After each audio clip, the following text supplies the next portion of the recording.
迈克尔轻声问：“水温还可以吗？”伊丽莎白，这待遇简直没谁了，被这么结实的肌肉抱着，简直想一辈子都赖在这。上辈子洗个澡都是奢侈，现在不仅不愁吃穿，甚至还有人伺候。能掉进这种顶级服务，全靠带着前世的记忆转生，这种好日子谁想结束啊？可一想到前世的结局，那种冰冷窒息的感觉依然挥之不去。在那次转生之前，我的名字叫丽兹，从来没感受过家人的温暖。我的童年只有孤独，作为一个无依无靠的平民，没钱根本活不下去。为了能有个家，我拼了命地想要进入皇宫，觉得只要到了那里，一切都会好起来。这里是埃尔托的王国，一个延续了300年的古老国度，但在那段至暗时刻，皇室的权力彻底旁落，而那些趁机夺权的人才是真正的麻烦。这就是传闻中的暴君家族，标志性的红发让所有人闻风丧胆。迈克尔是个不折不扣的战争狂人，用武力镇压了所有反对者，而阿德琳娜则是随心所欲的蛇蝎美人，甚至为了自己的喜好随意修改法律。但也正是因为他的一条新政，让平民也有机会进入皇宫工作，这对我来说简直是救命稻草。虽然他们名声狼藉，但我可不想跟着这家人一起倒霉，只要能活下去，进宫就是最好的选择。15岁那年，我终于如愿以偿踏入了这座深不可测的皇宫。本以为进宫就能改变命运，结果现实给了我当头一棒。在这里，平民根本没有地位可言，那些所谓的同僚不仅不帮忙，反而变着法子看笑话，甚至还假惺惺地说给这些穷人找点活干吧。更过分的是，他们直接把剩饭扣在我头上，还一脸嫌弃地说下等人的饭真难吃，要是饿了就吃这个吧。这种羞辱我只能默默忍受，因为我没有退路，只能一遍又一遍告诉自己一定要撑下去。就在我最狼狈的时候，一只手递来了手帕，耳边响起一个温柔的声音：“你还好吗？”出现在我面前的竟然是第一王妃克劳迪亚，她可是真正的英雄，亲手把这个国家从暴政中救了出来。她温柔地对我说：“你受苦了，只有你能站在平民的角度看问题，我相信有些事只有你能做到。”那一刻，我这个无依无靠的平民第一次觉得自己也能发光发热。我暗暗发誓，一定要做出点成绩来。很快，我被委任了一项极其重要的任务，负责管理国宝魔力水晶，这可是皇宫里最核心的差事。本以为好日子终于要来了，可谁能想到，就在我接手的那一刻，意外突然发生了。一个金发女人突然冲出来，一边破坏水晶，一边大喊大叫：“抓小偷啊！有人要偷魔力水晶！”她恶人先告状，对着赶来的克劳迪亚王妃说：“母亲，就是这个女人想偷东西。”我赶紧解释：“我是水晶管理人，是奉您的命令在这里工作的。”可让我万万没想到的是，刚才还对我温柔有加的王妃，此刻却像变了个人。她冷冰冰地看着我说：“在指责别人之前，你还是先证明自己的清白吧。”她甚至当众宣布，提拔平民果然是个错误。这一句话彻底把我推向了深渊。我还没反应过来，无数长枪已经对准了我的喉咙。克劳迪亚王妃当众宣布，她的女儿揭发了罪行，而我就是那个偷窃水晶的重罪犯。她指着我说：“这个平民危害了所有人，立刻把他关起来，处死他！”周围全是嘲笑和谩骂，他们说一个卑贱的平民哪来的胆子干这种事。我看着那些冰冷的锋刃，心里最后一点希望也熄灭了。连最英明的王妃都站在了我的对立面，这根本就是个死局。转眼间，我被推上了高高的断头台，台下全是狂热的民众，他们疯狂地呐喊着：“处死他，杀了他！”我知道我的这一生就要在这里画上句号了。原来在这些人眼里，平民的命真贱啊！无论你付出多少努力，到头来都不会有任何回报，这就是一个永远打不破的死循环。我看着台下那些疯狂的人，心里只觉得一阵悲凉。我明明也是为了你们在努力工作，难道大家真的都不明白吗？我曾天真的以为，只要我足够努力，平民的处境就能好转一点。结果呢，换来的却是砸向我脑袋的石头。那一刻，我听到了自己信念崩塌的声音。算了，我真的不在乎了。有些鸿沟是靠努力一辈子也填不平的，因为从投胎那一刻起，结局就已经注定了。这就是最冰冷的现实。反正我孤身一人，也没什么好牵挂的。我忍不住在想，如果我也有家人，当初还会进宫吗？结局会不会完全不一样？如果这个世界上真的有神，请听听我的祈祷吧。随着铡刀落下，一切都陷入了黑暗。可当我再次睁开眼，看到的却不是地狱，而是一个华丽的过头的地方。这里是天堂吗？我明明记得自己被处死了，可为什么我还能呼吸？这种感觉太奇怪了，身体沉得动弹不得。我努力打量着四周，却发现自己正躺在摇篮里。这到底是怎么回事？这手是怎么回事？又短又圆，甚至还发出了奇怪的嘟囔声。我试着摸了摸身下的被褥，这料子好的惊人，绝对不是普通人家能用得起的。难道说我这辈子投胎成了贵族大小姐？看着这华丽的像宫殿一样的房间，我终于敢确定了，这简直是中了头彩。有人问我会讨厌这种现实吗？开什么玩笑，哪怕变成一个生活不能自理的婴儿，我也100个愿意。因为对我来说，能有一个家就是这辈子最幸福的事了。我正美滋滋地打量新家，结果一抬头看到墙上那张全家福，整个人都僵住了。这标志性的红发，难道是那个男人？战场上的恶魔，杀人不眨眼的迈克尔。关于他的恐怖传闻，我前世听的耳朵都要起茧子了。这下彻底完了，我竟然转生成了暴君家族的孩子。本以为这辈子已经彻底交代了，谁能想到一睁眼竟然成了个奶娃娃。这投胎技术也是没谁了，放眼望去全是顶级货，不愧是顶级豪门，连个婴儿床都毫无人性。看来这回是掉进福窝窝里了。可别高兴得太早，这种地方往往才是最危险的修罗场。能翻身了，看来这具身体才几个月大。不过等我看清墙上那张全家福，这下彻底凉了。没看错，这绝对是那个臭名昭著的暴君家族领头的爹，是外号战场恶魔的迈克尔。死在他手里的贵族数都数不清。当妈的阿德琳娜更绝，人称倾国倾城的妖妇，连皇室都被他玩弄于股掌之间。还有那个当宰相的哥哥朱利叶斯，小小年纪就成了第一王妃的心腹，全是狠角色啊！这哪是投胎到了豪门，这分明是掉进了反派的老窝。我这小命还能保得住吗？第一王妃冷冰冰的吐出几个字：全杀了，一个不留。看来这对暴君夫妇已经领了盒饭，整个家族彻底凉透了。现在的我不过是个没权没势的落魄千金，虽然投胎的剧本不太对，但好歹是个豪门，总比流落街头强吧。再说了，我现在只是个话都说不全的奶娃娃，他们总不至于对一个婴儿下死手吧？只要我努力卖萌，应该能混口饭吃，对吧？说好的豪门团宠呢？这都半天了，屋里连个人影都没有，肚子饿得咕咕叫，屁股底下还湿哒哒的，这日子没法过了。我扯开嗓子喊了半天，结果呢，根本没人理我。就在我以为要被饿死的时候，门终于开了，女仆面无表情的走了进来。还没等我反应过来，一瓶奶就直接兑到了嘴里。这哪是喂奶啊，这分明是想要我的命。这奶居然是冰凉的，这哪是给人喝的呀，简直是在虐待儿童。女仆连个正眼都没给，随手把奶瓶一扔，冷冰冰的丢下一句：喂完了，喂完就想走。我这屁股底下还湿着呢，要不你是一眼都不看啊？就算家族倒台了，好歹我也是个孩子，这群人居然能冷血到这种地步，把我一个人扔在这儿半天，不给吃的也不给换洗，这日子真是一秒都过不下去了。老虎不发威，你当我是 Hello Kitty 啊？我忍不了了。就在我快要崩溃的时候，女仆总算伸手摸了摸，嘴里还嘟囔着排泄确认，紧接着一道金光闪过，这尿布居然自带自动清洁功能，不愧是魔法世界，总算让我活过来了。屁股倒是清爽了，可肚子还是饿得前胸贴后背，这都大半天没吃没喝了，这群人是想把我饿成标本吗？既然没人管我，那我就只能自力更生了。看到桌上那个罐子没？没错，就是它了。只要能弄到手，我就能吃上一顿饱饭。坏了，没控制住，罐子直接掉地上，摔了个响。这动静瞬间把女仆引过来了，我赶紧往枕头里一扎，开启影后级别的装睡模式。女仆狐疑的捡起罐子，盯着我看了半天，最后嘟囔了一句没发现异常，这才转身关门离开。呼，好险，差点就被当场抓包了。不过话说回来，刚才那股力量要是魔法的话，我必须找个机会自己偷偷试一下了。上辈子我就是个魔法废柴，为了能活下去，只能没日没夜地钻研理论，把每一分魔力都用到刀刃上。既然转生到了这个暴君家族，魔力肯定差不了。我试着念动火系咒语，想给自己弄点热乎的，谁能想到这身体里蕴含的力量这么恐怖，脚下瞬间炸开一个巨大的法阵，这动静差点没把我吓尿了。结果呢，因为我这嘴只能发出咿咿呀呀的声音，高级咒语根本没法完成，法阵闪了2下就直接熄火了。看来想一步登天是不行了，我换了个简单的生活魔法，没想到不仅把奶粉灌隔空取物，甚至连水温都调得刚刚好，这下总算能吃上一口热乎饭了。靠人不如靠己，这魔法用来带娃简直是神迹啊！这口热乎奶总算下肚了，香的我简直想流眼泪，打个饱嗝，整个人都活过来了。不过话说回来，这都好几天了，除了这几个女仆，怎么一个亲人的影子都没见着？难道在这个暴君家族里，根本就没人关心孩子的死活吗？也是，指望那群杀人不眨眼的家伙能有什么家庭温暖？上辈子我就没感受过亲情，这辈子本以为能换个剧本，结果还是得靠自己。行吧，没爱就没爱吧，反正我有魔法在手，就算没人疼，我也能在这狼窝里横着走。真是说曹操到，这个家里的终极 BOSS 竟然真的露面了。迈克尔冷着脸问：“最近有没有什么异常？”女仆低着头，连大气都不敢喘一口，这气场简直太吓人了，不愧是传说中那个在战场上杀人不眨眼的恶鬼。只要他往这一站，周围的空气都像是结了冰。可谁能想到，就在这低气压的中心，伊丽莎白居然还在那没心没肺地做着吃饱喝足的美梦呢。迈克尔冷声问：“最近有什么动静吗？”女仆赶紧回答：“一切正常，所有事都在按计划进行。至于那位朱利叶斯大人。”迈克尔直接打断：“那件事不用再报了。”他决定亲自去看看，毕竟有些事还是得眼见为实。这豪宅里明明佣人成群，可奇怪的是，照顾伊丽莎白的居然只有2个人。这2个女仆真是心大，一个觉得带娃太轻松，另一个还以为对方很勤快，结果谁都没在干活。伊丽莎白简直无语了，要不是自己命大，这小命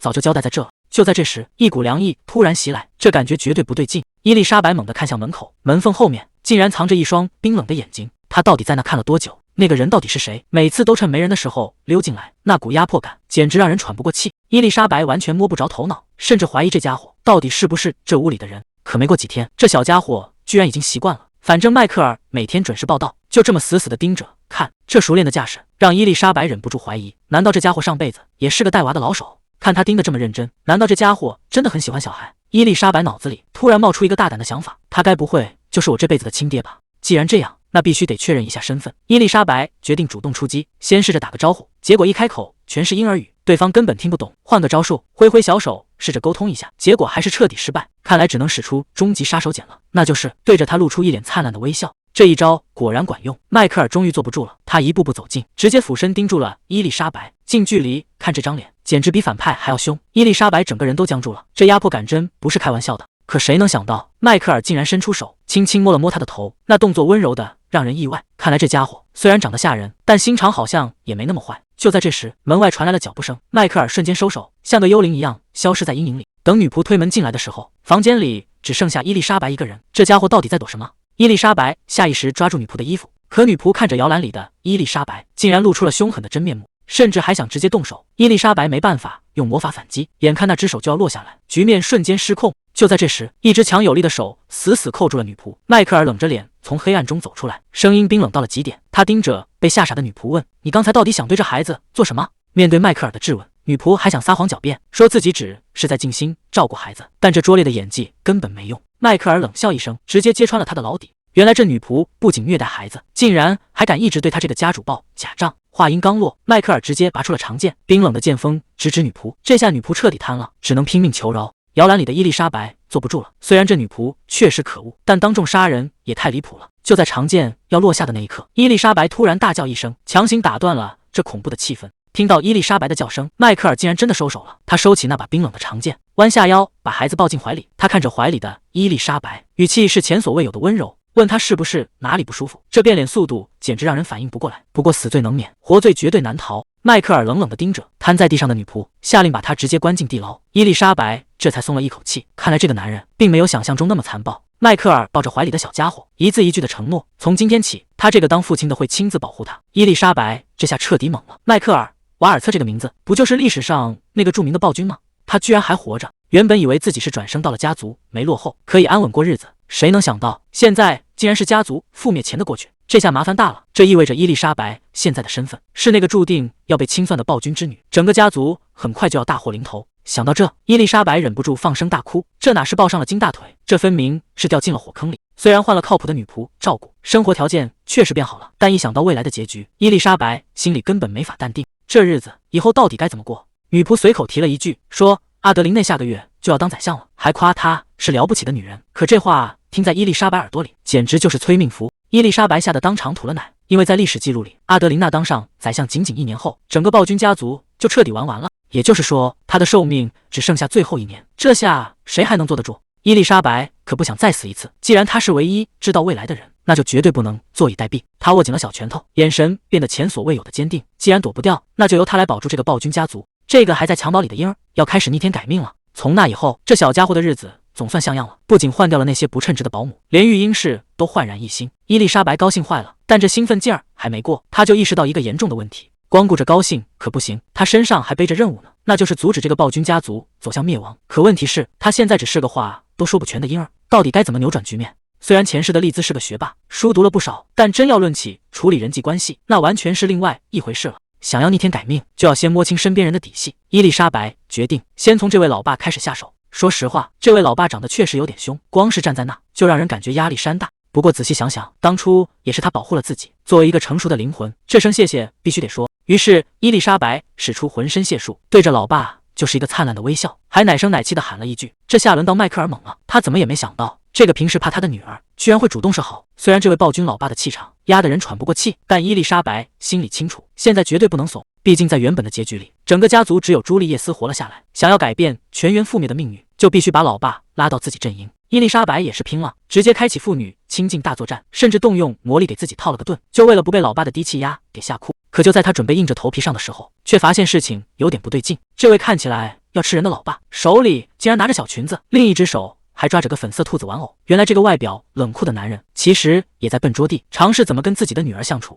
看着眼前这个不哭不闹的小家伙，迈克尔反而觉得奇怪，他忍不住问了一句：“你不害怕吗？”伊丽莎白在心里翻了个白眼，普通婴儿早就被你这气场吓跑了，连路过的猫狗都得绕道走，能不能对婴儿温柔一点？就在这时，旁边的保姆随口说了一句：“小姐一定是非常喜欢您呢。”这句话简直像个深水炸弹，刚才还一脸冷酷的迈克尔瞬间就坐不住了，他瞪大眼睛追问：“你说的是真的吗？”这突如其来的激动把保姆吓得够呛，伊丽莎白也赶紧出声制止，生怕他这大嗓门把气氛给毁了。迈克尔虽然表面还在凶巴巴，心里却已经开始犯嘀咕了：难道这孩子真的喜欢我？伊丽莎白发现了一个秘密，这位看起来凶巴巴的老爸，只要情绪一激动，周身的魔力就就会跟着乱窜。看来他虽然长得像个反派，但心里其实没什么坏主意，只是单纯的不知道该怎么跟小婴儿相处。为了表现父爱，迈克尔特意找来保姆请教，当妈的平时都怎么照顾孩子？保姆随口提了一句，大概就是喂奶或者陪孩子洗个澡吧。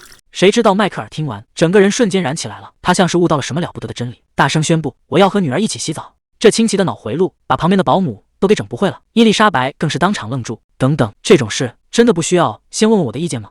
伊丽莎白本来还在感慨，贵族生活就是不一样，洗个澡都这么大阵仗，简直是前世想都不敢想的待遇。可当他看到迈克尔走过来时，心里顿时凉了半截。这位新手老爸的气场简直比要去打仗还严肃。更离谱的是，迈克尔竟然像拎小鸡一样，直接把伊丽莎白悬空拎了起来。旁边的保姆都看傻了，虽然被吓的话都说不利索，但还是冒死提醒：公爵大人，您这样会把小姐吓坏的。在保姆的指导下，迈克尔总算收起了那副吓人的架势，笨拙的把女儿搂进了怀里，感受着老爸宽阔的胸膛。伊丽莎白愣住了，原来这个杀伐果断的男人怀抱竟然这么暖和。被迈克尔搂在怀里，伊丽莎白感觉安全感爆棚。这位老爸的身材简直完美，靠上去就像嵌进了高级沙发里，既稳当又舒服。可这种温馨还没维持1分钟，局面就开始失控了。迈克尔指着一瓶洗浴用品问：“这是干什么用的？”伊丽莎白定睛一看，整个人差点吓晕过去。那可是超级薄荷款啊！对小婴儿来说，这玩意儿简直就是生化武器。等洗澡结束被放回床上的那一刻，伊丽莎白感觉自己已经魂飞魄散了。虽然还活着，但这种父爱真的太沉重了。看看旁边保姆那惊恐的表情，就知道刚才的场面到底有多惨不忍睹。这哪是洗澡，这分明是在刷墙啊！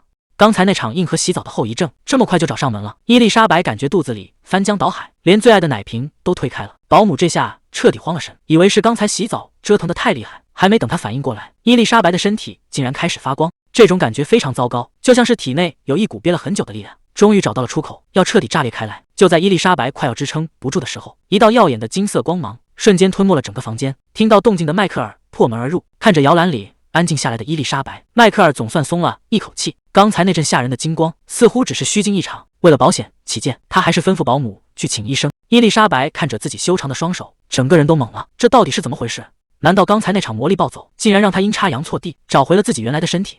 迈克尔前脚刚走，伊丽莎白总算能松口气了，赶紧过来看看孩子的情况。就在他碰到孩子的时候，一道光芒亮起，原来这股莫名其妙的魔力全都跑到了原来的身体上，难怪他会突然凭空出现。可问题是，只要有人碰了摇篮里的本体，伊丽莎白就会立刻醒过来。伊丽莎白还在心里琢磨，是不是因为最近太偷懒没练魔法，才搞出这么大的动静。还没等他想明白，迈克尔就火急火燎的破门而入，那架势像是要拆了整个屋子。可怜这位老医生，一大把年纪了，还要被拽着一路狂奔，连口气都还没喘匀，就被逼着赶紧给孩子看病。看着老人家这副惨样，迈克尔总算意识到自己用力过猛了，这哪是在请医生，简直是在要人家的老命啊！老医生仔细检查了半天，最后擦了擦汗说：“小姐身体倍儿棒，一点毛病都没有。”这话一出，迈克尔当场就炸毛了，他根本不信，觉得医生是在糊弄事儿，那眼神凶得像是要吃人。眼看老医生被吓得魂儿都没了，再这么折腾下去，这老爷子非要交代在这不可。伊丽莎白实在看不下去了，虽然有点难为情，但为了救人一命，她只能使出杀手锏。她伸出小手，对着迈克尔奶声奶气地喊了一声，这一嗓子直接让全场都安静了。迈克尔刚才那副要吃人的架势，瞬间消失得无影无踪。伊丽莎白趁热打铁，又是求抱抱，又是求关注，这招果然好使。迈克尔二话不说就把她搂进怀里，语气温柔的不像话。说来也怪，这当爹的好像真有读心术，竟然能听懂婴儿的胡言乱语。老医生这条命总算是保住了。不过伊丽莎白心里也犯嘀咕，原来之前肚子疼纯粹是因为魔力积压太多给憋的。虽然找到了病根，但作为一个有着成年灵魂的少女，天天这么被亲爹抱在怀里哄，心里还真是有那么点小尴尬。看女儿睡得这么香，迈克尔总算放心的离开了。但他前脚刚走，伊丽莎白后脚就睁开了眼。既然知道病根是魔力憋得慌，那解决办法也简单，只要把这股劲儿使出来就行。他屏住呼吸，在心里憋了个大招，随着一阵耀眼的白光闪过，终于变回了原来的样子。他站在镜子前仔细端详，看来这魔法的窍门已经被他摸得差不多了。不过看着镜子里的自己，他忍不住开始臭美，气色确实比以前强多了，就是这身材是不是稍微圆润了那么一点点。说实话，之前当个奶娃娃，想救这个家都没处使劲，但现在能变回大人，这路子一下子就宽了。既然这身体全是魔力变的，那衣服肯定也能一件换装，穿着身长裙太扎眼，不如换套女仆装方便办事。随着光芒一闪，他瞬间变了个样，看着镜子里利落的自己，伊丽莎白露出了满意的微笑。既然身份已经搞定，那接下来的计划可就有意思了。换上这身行头，混进人堆里肯定没人能发现。伊丽莎白推开门，打算先摸清这府邸的底细。说来也神奇，虽然这身体是魔力变的，但闻得到花香，摸得到瓷瓶，这五感真实的让人不敢相信。他一边溜达一边观察，本以为只是简单的侦查任务，结果走着走着才发现，这地方大的简直离谱。照这个进度逛下去，什么时候才能把这迷宫走完？伊丽莎白感觉自己的脑子都要转不动了。虽然身体是魔力变的，但这记地图的本事可真不咋地。正发愁上哪儿找父亲的房间，一阵诱人的茶香突然飘了过来。看着前面端着点心的女仆，伊丽莎白心里顿时有了主意。这茶点一看就是送给大人物的，只要顺藤摸瓜跟在后面，肯定能找到目的地。果不其然，跟着女仆走到一扇大门前，屋里传来了父亲熟悉的声音。伊丽莎白心里一阵狂喜，这下稳了，最难找的目标总算让他给撞上了。迈克尔正忙着处理公务，女仆端着三明治，战战兢兢地汇报。本以为只是例行公事，谁知道迈克尔话锋一转，突然问起了女儿的情况。这爹当的简直细致到吓人，从洗澡到奶量，甚至连呼吸频率都要听汇报。女仆被问得一愣一愣的，根本接不上话。迈克尔显然失去了耐心，推开椅子，直接站了起来。看这架势，是要亲自去查房。躲在门外的伊丽莎白这下彻底慌了，父亲正冲着这个方向走过来，要是现在被撞个正着，那可就全完了。迈克尔推门而出的那一刻，伊丽莎白吓得魂都快飞了，脑子里只剩下一个念头，那就是赶紧消失。可迈克尔的直觉简直像雷达一样敏锐，他站在空荡荡的走廊里，清楚地捕捉到了空气中残留的魔力波动。迈克尔眼神一冷，心里已经起了疑心，到底是谁？迈克尔这步子迈得飞快，他一把推开大门，结果一进屋，他压低声音问了一句：“都处理干净了吗？”谁能想到这小奶娃居然听懂了，还甜甜地回了一声：“哒。”这就是伊丽莎白，一个看起来人畜无害，实际上浑身是细的小天才。就在刚刚，这下真的火烧屁股了。迈克尔正往这边走，分身要是被撞个正着，那可就全露馅了。就在这千钧一发的时候，魔法阵总算亮了起来，伊丽莎白整个人瞬间消失。门推开的一刹那，伊丽莎白已经稳稳躺在床上，总算是把这关给混过去了。迈克尔一边抱着娃，一边念叨着接下来要变天了。伊丽莎白听着听着，突然觉得这地方有点不对劲。按理说父亲贵为骑士团长，怎么在办公室里像个光杆司令？这么大的宅子，平时连个仆人的影子都见不着。就在他琢磨这事的时候，迈克尔突然盯着他问：“你难道一点都不怕我吗？”迈克尔看着自己的手，语气里满是自嘲。他说这双手沾满了鲜血，问怀里的女儿会不会害怕。他哪里知道，伊丽莎白心里看得透透的。在这个弱肉强食的世界，为了保住这个家和国家，他只能选择去当那个杀人不眨眼的暴君。这种身不由己的孤独，其实他们父女俩一模一样。迈克尔回过神来，苦笑了一下，觉得自己跟个奶娃说这些真是疯了。可伊丽莎白却紧紧抓住了他的衣角，这一声清脆的回答是他给父亲唯一的安慰。迈克尔抱着女儿，语气温柔的简直像换了个人，还承诺以后想要什么尽管开口。这反差让伊丽莎白都看愣了。旁边的女仆忍不住调侃说：“公爵大人现在带娃真是越来越专业。”迈克尔还一脸淡定的嘴硬，说着不过是件小事。原来他私底下为了练习抱娃，不知道捏爆了多少个靠垫。这铁汉柔情背后的努力确实有点费靠垫。就在这温馨的时候，门外传来了急促的敲门声，骑士团那边有紧急情况汇报。看来这奶爸生活又要被打断了。迈克尔前脚刚走，伊丽莎白后脚就玩了一出大变活人，趁着四下无人，她直接恢复成了少女的模样。她心里很清楚，如果父亲一直这么忙得脚不沾地，那他的父女亲近计划根本没戏。照这个速度发展下去，全家迟早要奔着毁灭结局去。伊丽莎白意识到，想要保命就要先帮父亲解决麻烦，只要改变了现在的局面，未来肯定也会跟着不一样。不过他越想越觉得不对劲，父亲堂堂一个骑士团长，为什么非要全天候守在这栋宅子里？伊丽莎白在办公室转了一圈，发现这地方连个文官的影子都没有。他心想，这可是个表现的好机会，要是让他出手，这些堆成山的公文分分钟就能搞定。说干就干，他打算先把这些文件全部整理好，这样等父亲回来，只需要动动手指签个名就行。迈克尔看着桌上整整齐齐的文件，整个人都陷入了沉思。他怎么也想不明白，这些麻烦事儿怎么突然就自己解决了。伊丽莎白躲在窗外暗自得意，觉得自己这波田螺姑娘当得真值，帮父亲分担了压力。不过他心里也清楚，这种大变活人的戏码没法一直演下去，得赶紧想个更稳妥的办法才行。转头他就变回了婴儿形态，心安理得地躺在迈克尔怀里充电。看着父亲那副温柔的样子，他觉得之前的辛苦全都值了。可迈克尔看着怀里的女儿，心里却泛起了嘀咕，一个普通的婴儿怎么可能承受得住他身上这么强的魔力？迈克尔越想越觉得手下那帮骑士太废，连个刚出生的婴儿都比不过。他随口一句话就决定了那帮倒霉蛋要被加炼到脱皮。伊丽莎白只能在心里默默给他们点个蜡。不过迈克尔突然想起一件事，说家里还有一个能扛住他魔力的家伙，也就是伊丽莎白的亲哥哥朱利叶斯。听到这个名字，伊丽莎白整个人都僵住了。她光顾着跟父亲套近乎，竟然把这个最危险的人物给忘了。在她的记忆里，这位哥哥可不是什么省油的灯。这下麻烦真的大了，刚搞定一个老的大魔头，结果还有一个小的大魔头在后头等着呢。谁能想到，堂堂公爵大人今天竟然要放鸽子了？随从无奈地说：“公爵大人今天不来练剑了，他正忙着照顾伊丽莎白小姐。”朱丽叶斯整个人都愣住了，父亲居然为了那个小婴儿连正事都不干了，看来这家里要变天了。公爵大人现在满脑子都是女儿，完全把亲儿子给忘了。这下朱丽叶斯是真的失宠了，真正的家庭地位一目了然。这宅子里佣人这么少，伊丽莎白总算看明白了，不是招不到人，而是父亲迈克尔的气场实在太吓人。既然父亲这么忙，不如让哥哥朱丽叶斯去帮忙，这主意简直绝了，既能分担家务，还能增进父子感情。但在伊丽莎白的记忆里，以前的朱丽叶斯可不是这样的，那时候的她就像个没有感情的木头人。在外人眼里，朱丽叶斯不仅长得帅，还是克劳迪亚皇后的忠实亲信，简直是贵族圈的顶级男神。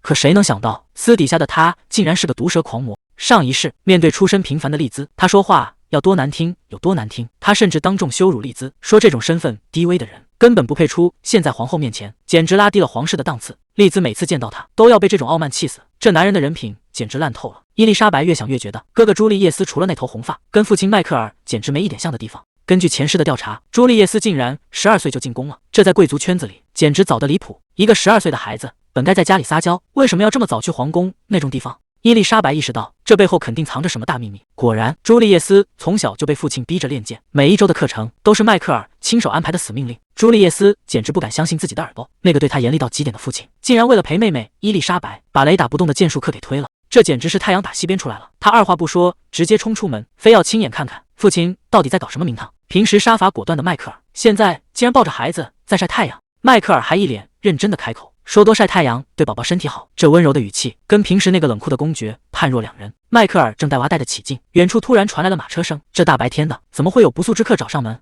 女仆刚想过去打听一下，迈克尔摆摆手示意不用，因为那辆马车正气势汹汹的朝他们冲过来，车还没停稳，一个身影就急匆匆的跳了下来。朱丽叶斯扯着嗓子大喊一声父亲，那动静大的差点没把伊丽莎白从迈克尔怀里震下来。这下好了，哥哥朱丽叶斯正式杀回现场，看他这副要找老爸算账的样子，接下来的场面怕是要失控了。伊丽莎白这下彻底崩了，虽然灵魂是个成年人，但这具婴儿身体根本不听使唤，被朱丽叶斯那一嗓子吼得眼泪完全止不住。他心里急得不行，越想停下来，反而哭得越大声。朱丽叶斯整个人都傻了，他本来是气势汹汹来找茬的，结果现在被妹妹的哭声吵得恨不得找个地缝钻进去。迈克尔的脸色瞬间冷了下来，他一边安抚怀里的伊丽莎白，一边冷冷地盯着大儿子，问他这个时间不在学校待着，跑回来到底想干什么？刚才还威风凛凛的朱丽叶斯，被父亲这一句话问得当场哑火，这下麻烦大了，逃课回来抓现行，他该怎么收场？迈克尔连解释的机会都没给，直接冷冰冰地甩出几个字，让他滚回去。这态度简直比陌生人还要生分。朱丽叶斯什么也没说，只能背着剑灰溜溜地转身离开。这一幕全被伊丽莎白看在眼里，她能感觉到哥哥走的时候心里有多委屈。迈克尔把伊丽莎白交给女仆，让她回房间休息。伊丽莎白心里有种直觉，迈克尔虽然嘴上不饶人，但未必是真的讨厌这个儿子，这对父子之间肯定还有什么没解开的心结。伊丽莎白忍不住感叹，这个暴君家族的相处模式真是比剧本演的还要奇葩，每个人心里都藏着一堆事。朱丽叶斯并没有走远，而是找了个没人的墙角躲起来。刚才被老爸当众训斥，他心里那股委屈劲儿还没过去。就在他最难受的时候，伊丽莎白突然冒了出来，笑眯眯地问他是不是哪里不舒服。这一下可把朱丽叶斯吓得够呛，他赶紧抹了把脸，死要面子地大喊是谁在那儿，还拼命解释说自己绝对没哭，只是眼睛里不小心进了沙子。这种拙劣的借口谁会信啊？伊丽莎白看着他这副傲娇的小模样，心里早就被萌得不行了。谁能想到这么可爱的孩子以后竟然会变成那个冷酷的暴君，真是白瞎了这张脸。朱丽叶斯本来最讨厌女人靠近，可不知道为什么在这个女仆身边竟然一点也不反感。伊丽莎白蹲下身子，开始温柔地灌鸡汤，说这天底下哪有真恨孩子的父母？这一套连招下来，直接把朱丽叶斯给整不会了。就在气氛刚好有点温馨的时候，伊丽莎白突然像打了鸡血一样，兴奋地提议要一起搞个大计划。朱丽叶斯整个人都懵了，刚才还在煽情呢，怎么转头就要开始搞事情了？伊丽莎白越说越起劲，直接当场宣布了她的宏大计划，名字起的那叫一个响亮，就叫超级父子好哥们行动。旁边的朱丽叶斯听得一愣一愣的，整个人都傻在了原地。朱丽叶斯忍不住吐槽，你到底是不是个成年人啊？伊丽莎白愣住，你刚才还哭得稀里哗啦的，现在立马就开始摆谱吗？朱丽叶斯一副高高在上的样子，让他赶紧交代那个所谓的计划。伊丽莎白在心里已经把他骂了800遍，觉得这暴君的儿子果然没教养，本想拿出一个大人的大度来忍忍，结果朱丽叶斯又补了一记毒舌，这一句话直接让伊丽莎白彻底破防，什么成熟稳重全给抛到脑后了，摊上这么个小祖宗，这以后的日子怕是没法过了。这顿饭吃的简直让人喘不过气，餐桌上的低气压让旁边的伊丽莎白都想逃跑。朱丽叶斯深吸一口气，主动打破了这死一般的寂静。他小心翼翼地向父亲汇报，说明天就要回学院了。可迈克尔头都不抬，只是冷冰冰地回了一句知道了。朱丽叶斯还不死心，赶紧抛出自己拿了第1名的好消息，甚至连剑术比赛也夺冠了，这妥妥的就是顶级学霸呀。结果迈克尔还是那副老样子，一个多余的字都没有。这热脸贴冷屁股的滋味，真是隔着屏幕都觉得尴尬。不过在伊丽莎白眼里，这个哥哥简直帅呆了，文武双全，还这么努力，简直就是未来的家族希望啊！伊丽莎白看得很明白，光他一个人崇拜哥哥没用，得让那个冰块脸老爸点头才行。于是他决定开启第二项计划，帮哥哥投其所好。朱丽叶斯听说父亲喜欢鹿肉，特意跑去试探，问迈克尔要不要一起去猎鹿。结果迈克尔直接一句没空就把他打发了。朱丽叶斯还不肯死心，想着既然你不去，那我就自己去猎一头送给你。这卑微的讨好，简直让人看着都心疼。可迈克尔连这个机会都不给，冷冰冰地拒绝了所有提议，转头抱起了旁边的伊丽莎白。这差别对待，让朱丽叶斯的努力瞬间全白费了。伊丽莎白这下是彻底没招了，老爸冷得像块冰，根本不给任何人靠近的机会。伊丽莎白还想给朱丽叶斯出主意，让她试着像个孩子一样去撒娇。这话一出，朱丽叶斯当场就炸毛了，她觉得这种提议简直荒唐。在这个被称为暴君领地的家里，撒娇和依赖根本就是禁忌。他心里比谁都清楚，瓦尔特家族不需要温情，更不允许任何形式的纵容。所谓的普通父子关系，对他来说简直是遥不可及的奢侈品。看着朱丽叶斯那副死心的样子，伊丽莎白也只能低头道歉。在这个冷酷的深宅大院里，想要一点点爱，真的比登天还要难。朱丽叶斯开始自我怀疑了，她觉得自己真蠢，在这个家里，软弱只会让她输得更彻底。他心里很清楚，父亲对那个小婴儿的关注肯定只是一时兴起，想要真正得到父亲的认可，除了拿出成绩，根本没有别的捷径。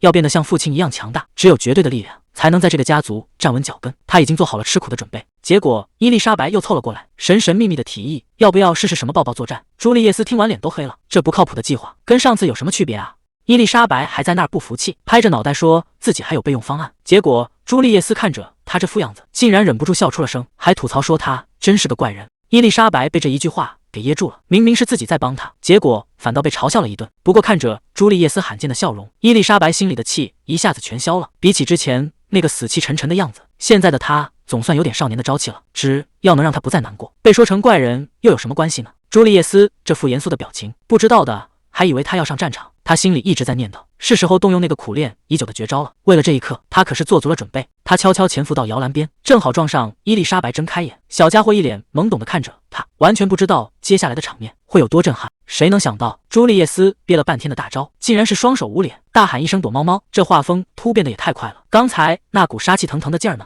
伊丽莎白被逗得咯咯直笑，朱丽叶斯也总算松了口气。可他还没来得及高兴太久，身后突然传来一个冰冷的声音。老爸迈克尔正站在暗处，满脸问号地看着这滑稽的一幕。这下真的尴尬了，堂堂瓦尔特家族的继承人，大半夜不睡觉，竟然躲在房间里玩这种幼稚游戏。朱丽叶斯现在只想找个地缝钻进去。迈克尔一脸严肃地走过来，质问朱丽叶斯刚才到底在干什么。朱丽叶斯吓得说话都结巴了，只能硬着头皮解释说这是学院老师教的逗娃技巧。本以为会被老爸臭骂一顿，结果迈克尔沉默了半天，竟然当场捂住脸，打算亲自给儿子示范一下什么才叫真正的躲猫猫。这一声哇喊出来，那气场简直像要上阵杀敌。朱丽叶斯在旁边都看傻了，这哪是逗孩子开心啊，这分明是打算把人送走。结果迈克尔用力过猛，伊丽莎白直接从摇篮里飞了出去。这下逗娃现场瞬间变成事故现场。朱丽叶斯反应倒也快，一个箭步冲上去把娃接住。伊丽莎白吓得魂都快飞了，心里疯狂吐槽这个不靠谱的老爸。刚才要是朱丽叶斯没接住，他这辈子恐怕还没开始就结束了。朱丽叶斯赶紧低头认错，把责任全揽到了自己身上。没想到一向严厉的迈克尔这次竟然叹了口气，承认是自己刚才太鲁莽了。看着朱丽叶斯紧紧抱着妹妹，迈克尔破天荒地说了一句做得好。这一句简单的认可让朱丽叶斯整个人都亮了起来。迈克尔神情严肃地叮嘱儿子，伊丽莎白是你唯一的妹妹，作为哥哥保护她是你必须刻在骨子里的责任。朱丽叶斯抱着怀里的小团子，眼神温柔的简直要滴出水来。她现在满脑子都是一定要守护好这个可爱的妹妹。伊丽莎白笑得那叫一个灿烂，这可是未来的帝国宰相啊，现在就被自己彻底搞定了，这波投资简直赚翻了。伊丽莎白正拉着朱丽叶斯在花园里嘀咕，她劝朱丽叶斯干脆别去皇宫了，留在庄园里多好，还能顺便修复一下那僵硬的父子关系。朱丽叶斯突然智商上线，死死盯着眼前的女仆，她还没把去皇宫的事告诉任何人，这个小女仆是怎么知道的？看着对方支支吾吾的样子，朱丽叶斯越想越觉得不对劲，这姑娘从出现开始就透着古怪。她厉声质问对方，你该不会是潜伏进来的间谍吧？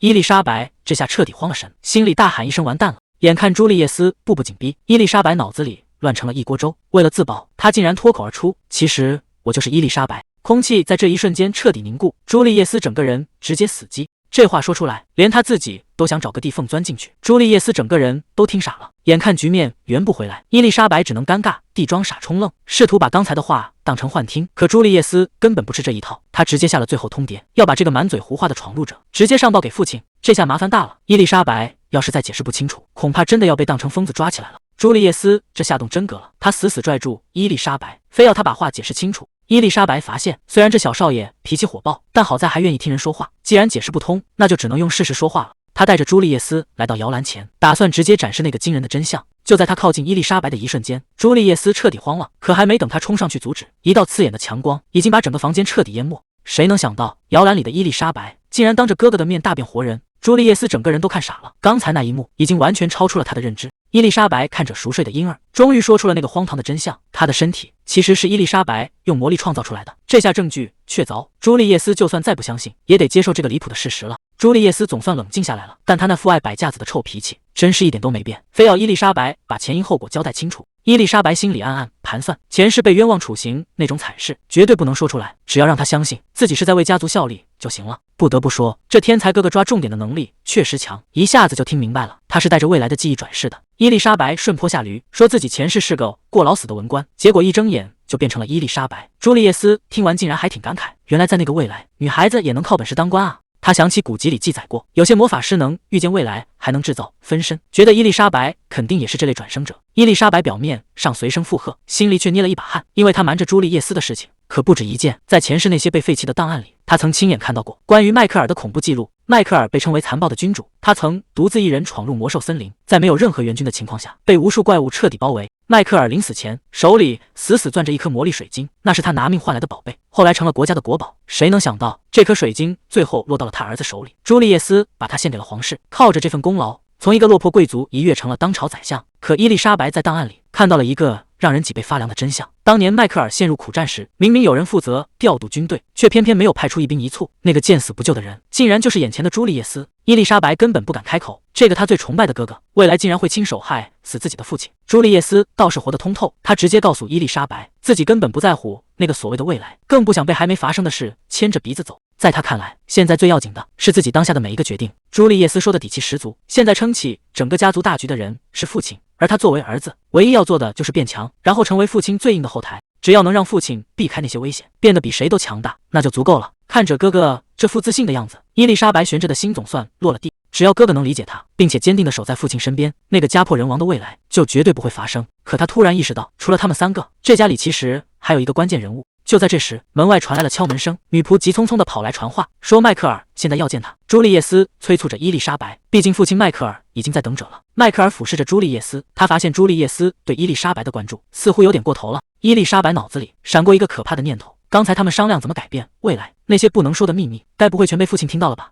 迈克尔沉默地抱起伊丽莎白，看来刚才真是虚惊一场。迈克尔似乎并没有发现什么异常，反而当众宣布了一个重磅消息：下个月他要带伊丽莎白一起进皇宫，朱丽叶斯也一起去。朱丽叶斯想都没想就答应了。看着哥哥现在能跟父亲正常交流，伊丽莎白总算能把心放回肚子里。不过旁边的女仆可没这么轻松，哪怕只是在旁边递个奶瓶，她都觉得迈克尔身上的气场压得人喘不过气。最感慨的还是伊丽莎白自己，想想前世作为丽兹的时候，她为了进宫简直是磨破了嘴皮子，结果到头来还是一场空。谁能想到现在转生成了贵族家的小姐，以前求而不得的机会，现在竟然这么轻易就送到了嘴边，这命运还真是讽刺的让人想笑。其实进宫这件事对伊丽莎白来说还有个特殊意义，那就是她终于有机会去见见那个传说中的亲妈了，阿德琳娜。她到底会是个什么样的人？为了缓和僵硬的父子关系，朱丽叶斯决定主动出击，帮那个冷冰冰的父亲分担公务。他本以为只要多接触就能亲近一点，结果聊着聊着，话题又绕到了妹妹伊丽莎白身上。迈克尔难得说了这么多话，直言多亏了骑士团清理魔兽，才给女儿换来一个安稳的环境。可朱丽叶斯根本不领情，直接一句话顶了回去，说保护妹妹和帮她干活完全是两码事。这一句话让迈克尔手里的笔瞬间停住了，他开始盘问学业。朱丽叶斯倒是一点不虚，直言除了剑术，他在学院基本是全优水平。迈克尔听完没多说什么，只是抛出了一个重磅消息：下个月的就职仪式后，阿德琳娜就要正式掌权了。可还没等两人细谈，女仆突然闯了进来，连基本的礼仪都顾不上了。她声音里全是慌乱，只说了一句话：伊丽莎白小姐出事了。对伊丽莎白来说，皇宫这两个字根本不是家，而是她前世丧命的噩梦。谁会想回到那个曾经杀掉自己的地方呢？更可怕的是，那个凶手克劳迪亚现在就在宫里。一想到那个女人的脸，伊丽莎白吓得缩成一团，甚至当场尿了床。她是真的不想去，可现在的她只是个婴儿，根本没法反抗命运。除了那个可怕的凶手，皇宫里还有个大名鼎鼎的恶女阿德琳娜。伊丽莎白对她倒是挺好奇，毕竟这个女人的一生简直就是拿了开挂剧本。她出身低微，却凭着过人的才华成了帝国历史上第一位女宰相。他只看能力不看出身，更容不下一点贪腐。这种铁腕手段让他在平民眼里是救星，在贵族眼里却是眼中钉。他把那些根深蒂固的贪官几乎清理了个干净，这样一个狠角色，现在就在皇宫里等着他。说起来，阿德琳娜虽然名声不好，但对前世的伊丽莎白来说却是实打实的恩人。要不是因为他，身为孤儿的自己根本没机会端上皇家的铁饭碗。为了能在皇宫里活下去，伊丽莎白决定先练习说话，万一遇到危险还能呼救。可他这哼哼唧唧的声音落在父兄耳朵里，完全变了味。朱丽叶斯整个人都听傻了，这难道是在唱歌？迈克尔更是当场断定，这孩子绝对是个天才。这下好了，全家人都陷入了某种奇怪的滤镜里。进宫的日子终于到了，全家人都换上了最隆重的礼服。迈克尔这一身帅气的军装，让伊丽莎白看得目不转睛。这结实的胸肌靠上去简直安全感爆棚，让他暂时忘了对皇宫的恐惧。不过迈克尔的表情却很严肃，他叮嘱朱丽叶斯，皇宫里到处都是眼线，不像家里有魔法契约保护。伊丽莎白这才发现，原来家里连新来的女仆都签了那种绝对忠诚的死契。看来为了这次进宫，父亲已经把防线筑到了极致。浩浩荡荡的马车队驶入皇宫，看着眼前这些熟悉的建筑，伊丽莎白心里五味杂陈。这里曾是她前世工作的地方，莫名的让人怀念。可怀念归怀念，一想到那个还没露面的凶手，他还是忍不住打了个冷战。迈克尔感觉到怀里的女儿在动，一脸严肃地问：“是不是尿不湿了？”伊丽莎白差点气得背过气去。这种严肃的场合，能不能别提尿布的事？就在这时，前面的女仆停下了脚步。阿德琳娜的办公室到了。前世当公务员的时候，伊丽莎白从没机会踏进这里。随着大门缓缓推开，迈克尔抱着孩子大步走进房间，语气平淡地打了个招呼。阿德琳娜转过身，看着迈克尔怀里的婴儿，声音里透着一丝难以置信。可伊丽莎白却彻底愣住了，眼前的女人哪有什么恶女气场？这浓重的黑眼圈，还有这憔悴的不成样子的脸，这哪是什么反派大 boss？ 这分明就是一个被工作彻底掏空的加班狗啊！看着憔悴的阿德琳娜，迈克尔难得语气温柔，劝她别再硬撑着工作。可阿德琳娜却是个十足的工作狂，为了国家，她打算在就职典礼前连轴转，甚至还拿迈克尔的非人体力开玩笑。朱丽叶斯也赶紧上前关心，生怕母亲累垮了身体。这一幕母慈子孝的画面，让伊丽莎白彻底看懵了。这勤勉又温柔的样子，哪有一点恶女的影子？难道外面的那些传闻全都是有人故意造谣？可还没等他想明白，阿德琳娜的语气瞬间冷了下去。她死死盯着迈克尔怀里的婴儿，冷冷地问了一句：“你为什么要带他过来？”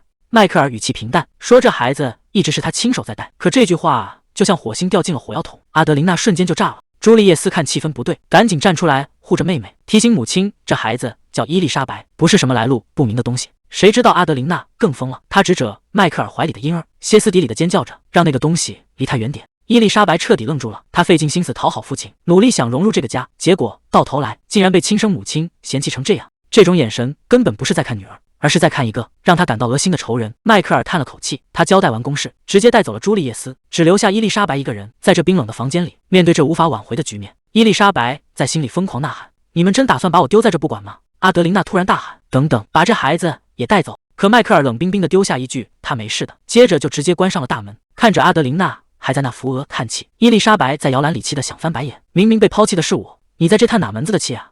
伊丽莎白怎么也没想到，亲生母亲竟然比父兄还要恨她。阿德琳娜冷冰冰地吩咐女仆把那东西放那，别乱动。伊丽莎白躺在篮子里看清了，在这个妈眼里，自己就是个物件。等女仆一转身去倒茶，办公室里就剩他们母女两个。伊丽莎白突然发现桌上竟然冒出了诡异的魔法光芒，这下可算带到机会了。既然没人疼没人爱，那她干脆自己动手搞点大动静。还没等伊丽莎白反应过来，一股恐怖的紫色光芒瞬间炸裂，这力量强得根本控制不住。她目睹了一场阴谋，一个神秘人正威胁女仆在茶里下毒，对方拿女仆的女儿当筹码，只要把这种花混进茶叶，就能让瓦尔策家族彻底消失。女仆为了孩子只能被迫动手。伊丽莎白一眼就认出了那种花，那是她在前世档案里见过的禁药，少吃一点确实能治病，可一旦量大了，那就是见血封喉的剧毒。刚才那一幕是梦吗？真实的让人脊背发凉。伊丽莎白还没缓过神来，女仆就端着茶盘走进了房间。这女仆看起来非常不对劲，整个人畏畏缩缩的。阿德琳娜却根本没抬头，随口就让她把茶放在一边。伊丽莎白心里咯噔一下，这场景跟刚才的幻象一模一样，难道那不是梦，而是正在发生的谋杀？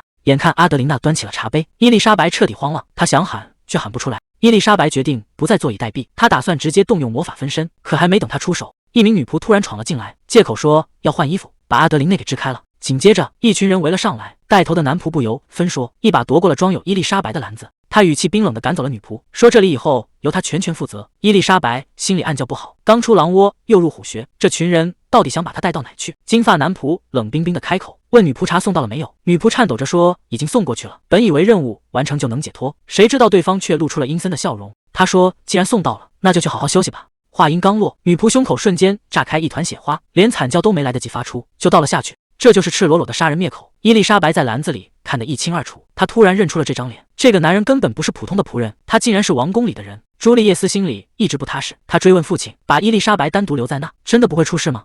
迈克尔倒是显得很淡定，他觉得阿德琳娜作为母亲，迟早得学会接受这个孩子。可话还没说完，他的脸色就彻底变了，一股极其不祥的预感涌上心头。他没有任何犹豫，直接带着朱丽叶斯转身往回赶。谁能想到，他竟然当着孩子的面直接下了死手。伊丽莎白彻底懵了，完全不敢相信眼前发生的一切，为什么会变成这样？男人却像没事人一样，冷冰冰地丢下一句：“真是个愚蠢的女人。”女仆已经到了最后关头，却还是拼了命想护住小姐。她死死拽住男人的腿，不肯松手。男人根本没有半点怜悯，直接一脚狠狠踢开了她。这一幕彻底击碎了伊丽莎白的理智，她想叫停这一切，可发出的只有绝望的哭声。就在这一刻，她体内的力量彻底失控了。女仆死死抱住篮子，哪怕这股力量再刺眼，她也绝不松手。朱丽叶斯察觉到不对劲，赶紧追上父亲的脚步。可眼前的景象让所有人都愣住了，一道巨大的光柱冲天而起，整个走廊都被彻底照亮。迈克尔看着这光芒，语气却异常冷静。他说：“我就知道会这样。”接着他直接吹响了哨子。迈克尔终于赶到了，眼前的惨状让他立刻进入戒备。他果断下令，让朱丽叶斯先把伊丽莎白带走。伊丽莎白看着满地的血迹，整个人都被吓傻了。这根本不是他这个年纪该面对的。迈克尔蹲下身子检查，那个金发男人已经倒在地上没了动静，嘴角还残留着血迹，是中毒还是畏罪自杀？迈克尔现在也没法给出定论，但他心里清楚，这背后的水比想象中还要深。迈克尔走到两个孩子面前，轻声唤着伊丽莎白的名字。他放低了声音问：“是不是被吓坏了？”伊丽莎白愣愣地看着父亲，刚才那些血腥和混乱，终于在这一刻化成了委屈。她再也忍不住了，撕心裂肺的哭声响彻走廊。她根本不明白到底发生了什么，只知道那种死里逃生的恐惧让她除了大哭什么也做不了。就在这时，守卫急匆匆地跑来汇报：“阿德琳，那大人的命保住了。”一旁的守卫也汇报了女仆的情况，血已经止住，只要去诊所好好调理就能恢复。听到这个消息，迈克尔淡淡的回了一句：“知道了。”守卫在现场发现了一朵花，这是从女仆身上掉出来的。迈克尔盯着这朵花看了很久，最后什么也没说，只是把它收进了怀里。朱丽叶斯担心家人的安全，迈克尔立刻下令给阿德琳娜增加双倍的守卫。至于伊丽莎白，他打算亲自守着。朱丽叶斯本以为能回学院了，可迈克尔却突然叫住了他，语气里没有任何商量的余地。这段时间你哪儿也别去，老老实实留在家里。迈克尔放下了狠话，敢跟瓦尔策家族作对，这辈子都别想安生。这笔账他一定会亲手讨回来。等伊丽莎白醒来时，母亲阿德琳娜的任命仪式竟然已经顺利结束了。刚才那些惊心动魄的混乱，仿佛从来没发生过一样。迈克尔温柔地问女儿：“是不是醒了？”朱丽叶斯也凑了过来，一脸关心地看着她。伊丽莎白还没从刚才的混乱中回过神，迈克尔已经把伊丽莎白紧紧抱在怀里。他低声告诉怀里的女儿：“那个女仆已经救下来了，这全都是你的功劳。”这一幕可把旁边的贵族们看傻了。谁能想到，那个在战场上杀人不眨眼的恶魔，私底下竟然是个不折不扣的女儿奴。迈克尔一个冰冷的眼神扫过去，刚才还在嚼舌根的人立马闭了嘴。这种压迫感确实还是那个让人胆寒的男人。伊丽莎白在父亲怀里渐渐冷静下来，她看着不远处的母亲，心里只有一个念头：现在还不是害怕的时候，只要父母都还活着，她就一定要守住这个家。女仆睁开眼的一瞬间，还以为自己已经没命了。这里到底是哪？男人低声问：“你醒了吗？”女仆根本顾不上自己，满脑子只有那个人的安危，快救救小姐！男人赶紧按住她，放心吧，小姐现在很安全。听到这句话，女仆悬着的心终于落了地，只要小姐没事就好。迈克尔沉思着，看来得重新审查一下那些仆人们身上的魔法契约了。朱丽叶斯在一旁追问：“那个闯进来的家伙怎么样了？”迈克尔头也不回的回答：“他已经没法开口说话了。”伊丽莎白本以为这次的风波总算过去了，可谁能想到，真正的麻烦才刚刚开始。阿德琳娜一见到孩子，整个人瞬间就炸了。我不是说过，绝对不许把他带到这来吗？朱丽叶斯还想劝两句，结果被母亲吼得根本不敢抬头。伊丽莎白这下看明白了，这位名义上的母亲好像打心底里讨厌自己。看着迈克尔喂奶的样子，阿德琳娜冷笑了一声：“你照顾着孩子，动作倒是挺熟练的嘛。”迈克尔面无表情的回答：“我是奉命带伊丽莎白过来的。”阿德琳娜立刻追问：“奉谁的命？在这皇宫里，谁能使得动你？”就在这时，一个声音从背后传来：“是我！”所有人猛地回头，竟然是克劳迪亚王妃。这位大人物一露面，整个房间的气氛瞬间就变了。看到克劳迪亚的那一刻，伊丽莎白整个人都愣住了。这张脸跟她前世记忆里的一模一样，竟然一点都没变。她在心里不停地提醒自己：冷静点，我现在是伊丽莎白。阿德琳娜皮笑肉不笑的打招呼：“第一王妃大驾光临，晚宴的准备工作都做好了吗？”克劳迪亚语气平淡：“听说这里出了点乱子，我放心不下，所以特意过来看看。”阿德琳娜显然不领情，直接下了逐客令：“多谢关心，不过这里已经没事了。”克劳迪亚一开口就直奔主题：“听说有人胆子不小，竟然想绑架指挥官的女儿。”阿德琳娜听出了话里的刺，不冷不热地回了一句：“这种小事哪用得着第一王妃亲自跑一趟？”克劳迪亚用折扇遮住半张脸，笑得让人捉摸不透。作为皇室成员，我当然得过来看看，更何况阿德琳娜可是我的好朋友。看着这两个女人唇枪舌剑，伊丽莎白却觉得脊背发凉。这个克劳迪亚给人的感觉实在太不对劲了，那种压迫感绝对不是普通的关心。这个女人到底在打什么主意？阿德琳娜终于不装了，她盯着克劳迪亚，语气冷得让人发抖。既然是朋友，你就该明白我的底线。除了我的儿子朱利叶斯，其他人的死活我根本不在乎，甚至觉得他们碍手碍脚。面对这种赤裸裸的威胁，克劳迪亚只是用折扇遮住脸，发出一声意味深长的感叹。奇怪的是，刚才那种让人窒息的压迫感竟然一下子消失了，这变脸的速度让伊丽莎白心里更没底。就在这时，随从过来提醒王妃，晚宴的时间快到了。克劳迪亚皮笑肉不笑的开口：“恭喜你啊，阿德琳娜，当上了首相，以后可就要全靠你了。”阿德琳娜微微低头，语气里听不出半点情绪。“多谢夸奖，这是我的荣幸。”看着阿德琳娜冷淡的样子，伊丽莎白突然反应过来，虽然母亲平时对自己很凶，但刚才那些狠话更像是故意把第一王妃赶走。难道说她刚才是在保护我？这个念头刚冒出来，伊丽莎白就赶紧摇了摇头：“不可能，这绝对不可能。”克劳迪亚面无表情地侧过头，客房的那些人是时候该清理一下了。女仆吓得连头都不敢抬，只能唯唯诺诺地答应，因为她很清楚，在第一王妃这里绝对不会有第二次机会。虽然这次绑架计划搞砸了，但克劳迪亚并不觉得可惜，反而觉得这趟没白忙活。那个婴儿身上散发出的魔力才是他最大的收获。他叫住准备离开的女仆，冷冷地吩咐道：“去给首席宫廷法师传个话，我有件事要他们查清楚。”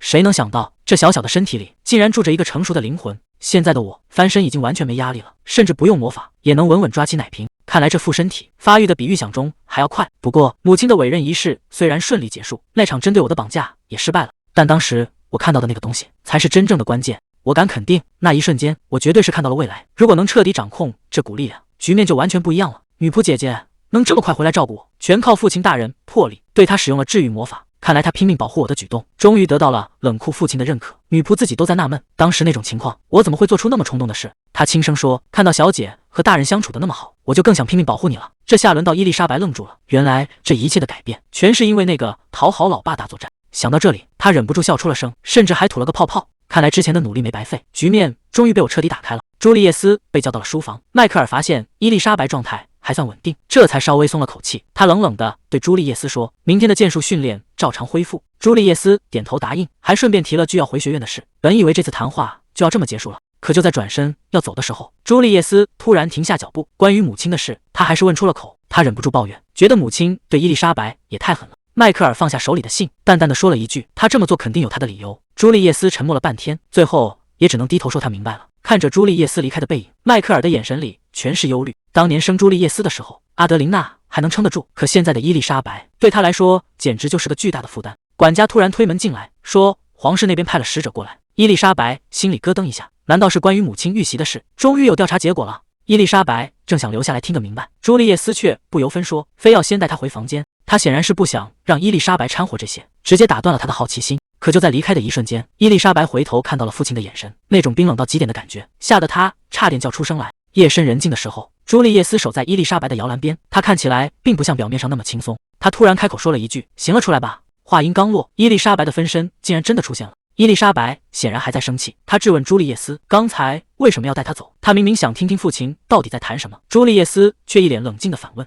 难道你预见不到接下来的事吗？”其实伊丽莎白心里很清楚，她对未来的了解根本不完整，她脑子里那些所谓的预知仅仅是前世作为平民时的记忆碎片，但对她来说，过程怎么样根本不重要，她只要最后那个结果。看到伊丽莎白这么强硬，朱丽叶斯最后还是心软道歉了。她不是在跟伊丽莎白发火，而是在恨自己为什么这么不小心。她突然叹了口气，说自己必须得加倍练习剑术了。伊丽莎白听了挺意外的，在她印象里，这位大少爷应该是无所不能才对。可朱丽叶斯却自嘲说，剑术是他唯一不及格的项目，但他没得选。作为家族继承人，他必须变强，才能保护所有人。听到这番话，伊丽莎白像是下定了什么决心，她直视着朱丽叶斯说：“既然这样，请带我一起去学院吧。”朱丽叶斯整个人都愣住了，她怎么也没想到，伊丽莎白竟然会主动提出要陪她去那个充满竞争的地方。伊丽莎白坚定地说：“她也想守护这个家，守护她的家人。”朱丽叶斯重复着这两个字：“家人。”她突然盯着伊丽莎白问：“真正的伊丽莎白到底去哪了？”朱丽叶斯看着摇篮，最后还是选择了退让。她不打算再追问下去，只要现在的妹妹还在就好。为了不让妹妹一个人留守，朱丽叶斯做了一个大胆的决定，她要去找父亲谈谈，把这个小家伙也带走。面对这个无法回答的问题，伊丽莎白只能保持沉默。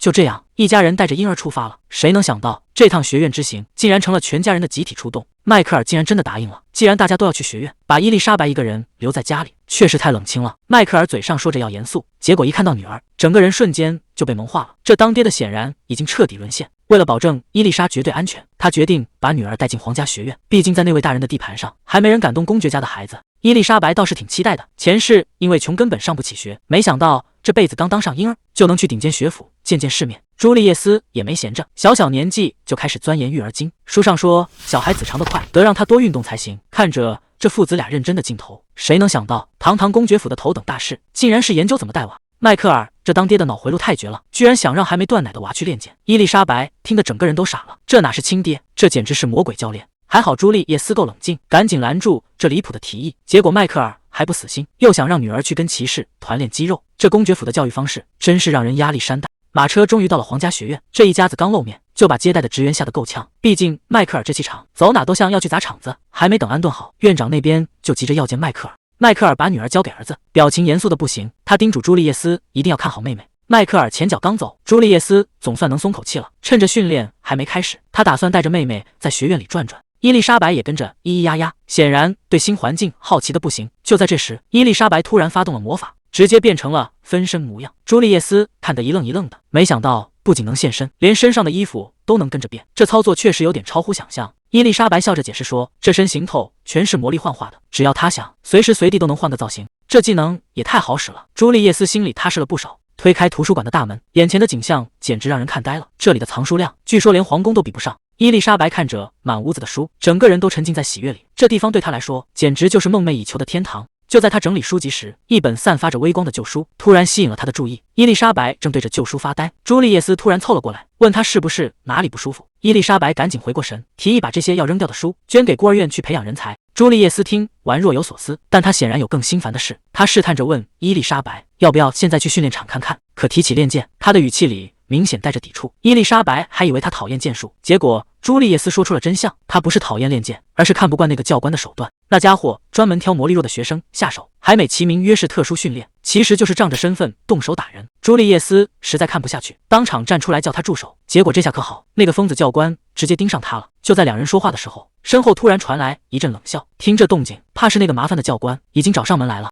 他嘴角挂着一丝冷笑，阴阳怪气的打了个招呼，说好久不见啊，朱丽叶斯、瓦尔策。这不怀好意的笑脸，一看就是冲着朱丽叶斯来的。这下麻烦了，伊丽莎白一眼就认了出来，这男人和他在魔水晶里看到的那个身影简直一模一样。教官阴阳怪气的问，今天的剑术训练，小少爷还要参加吗？朱丽叶斯没有退缩，直接一口答应下来。可谁都能看出来，这教官根本没安好心，他居然当面挑衅，说朱丽叶斯的父亲是个怪物，还诅咒朱丽叶斯也要变成那样。这口气谁听了都忍不了。伊丽莎白更是气得不行，眼看他就要动用魔力给这男人一点颜色看看，结果却被朱丽叶斯拦住了。朱丽叶斯心里很清楚，虽然这男人人品烂透了，但他毕竟是个实打实的高手，现在的自己根本不是对手。这种明摆着的羞辱，他们只能先咽下去，但这个仇迟早是要报的。朱丽叶斯这回是真的动了杀心，这混蛋不仅羞辱他父亲，甚至连他生病的母亲都不放过。这种人渣根本不配当教官。伊丽莎白在一旁听得火冒三丈，这让她想起了自己的前世，那时候她也因为魔力弱，被这种自以为是的混蛋欺负。朱丽叶斯要靠自己的力量把这笔账彻底算清楚。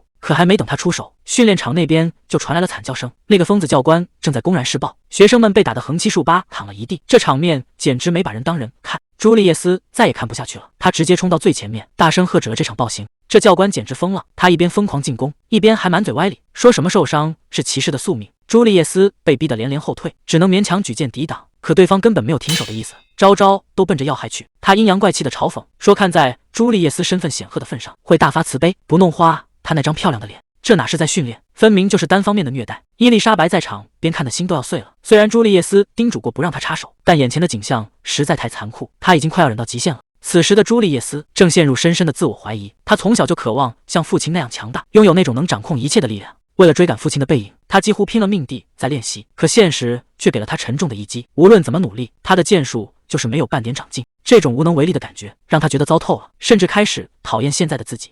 但他想要变强的心从来没有动摇过，只是现在的局面已经快要让他喘不过气了。朱丽叶斯终于找到了变强的理由，他看着伊丽莎白，心里已经有了答案，无论发生什么，他都要守护好这个妹妹。他重新握紧了手中的剑，眼神里再也没有犹豫，只有必胜的决心。这一剑的速度快到让人看不清，直接撕开了对方的防御。这下攻守逆转了，那个傲慢的教官还没反应过来，脸上就多了一道血痕。他怎么也没想到，这孩子竟然真的能伤到他。教官彻底玩不起了，因为脸上多了一道伤痕，他竟然恼羞成怒，在剑斗比赛里违规动用了魔法。朱丽叶斯根本来不及躲闪，被这股阴险的力量直接击飞，鲜血瞬间染红了衣襟。众人愤怒地质问教官为什么要当一个卑鄙的懦夫，可教官已经完全疯了，他不仅不收手，还对着围观的学生大声咆哮，甚至在心里恶毒地咒骂，说这是给怪物之子的教训。眼看致命的一击就要落下，伊丽莎白不顾一切地冲了上去，她张开双臂挡在朱丽叶斯身前，想要用魔法护盾挡住攻击。可就在这生死关头，意外发生了，伊丽莎白惊恐地发现自己的魔力竟然完全使不出来，这下彻底完了，护盾在瞬间崩碎，两人已经无处可逃。魔法的光芒瞬间炸裂，教官看着眼前的烟尘，笑得极其狂妄。他觉得这两个小鬼死定了，嘴里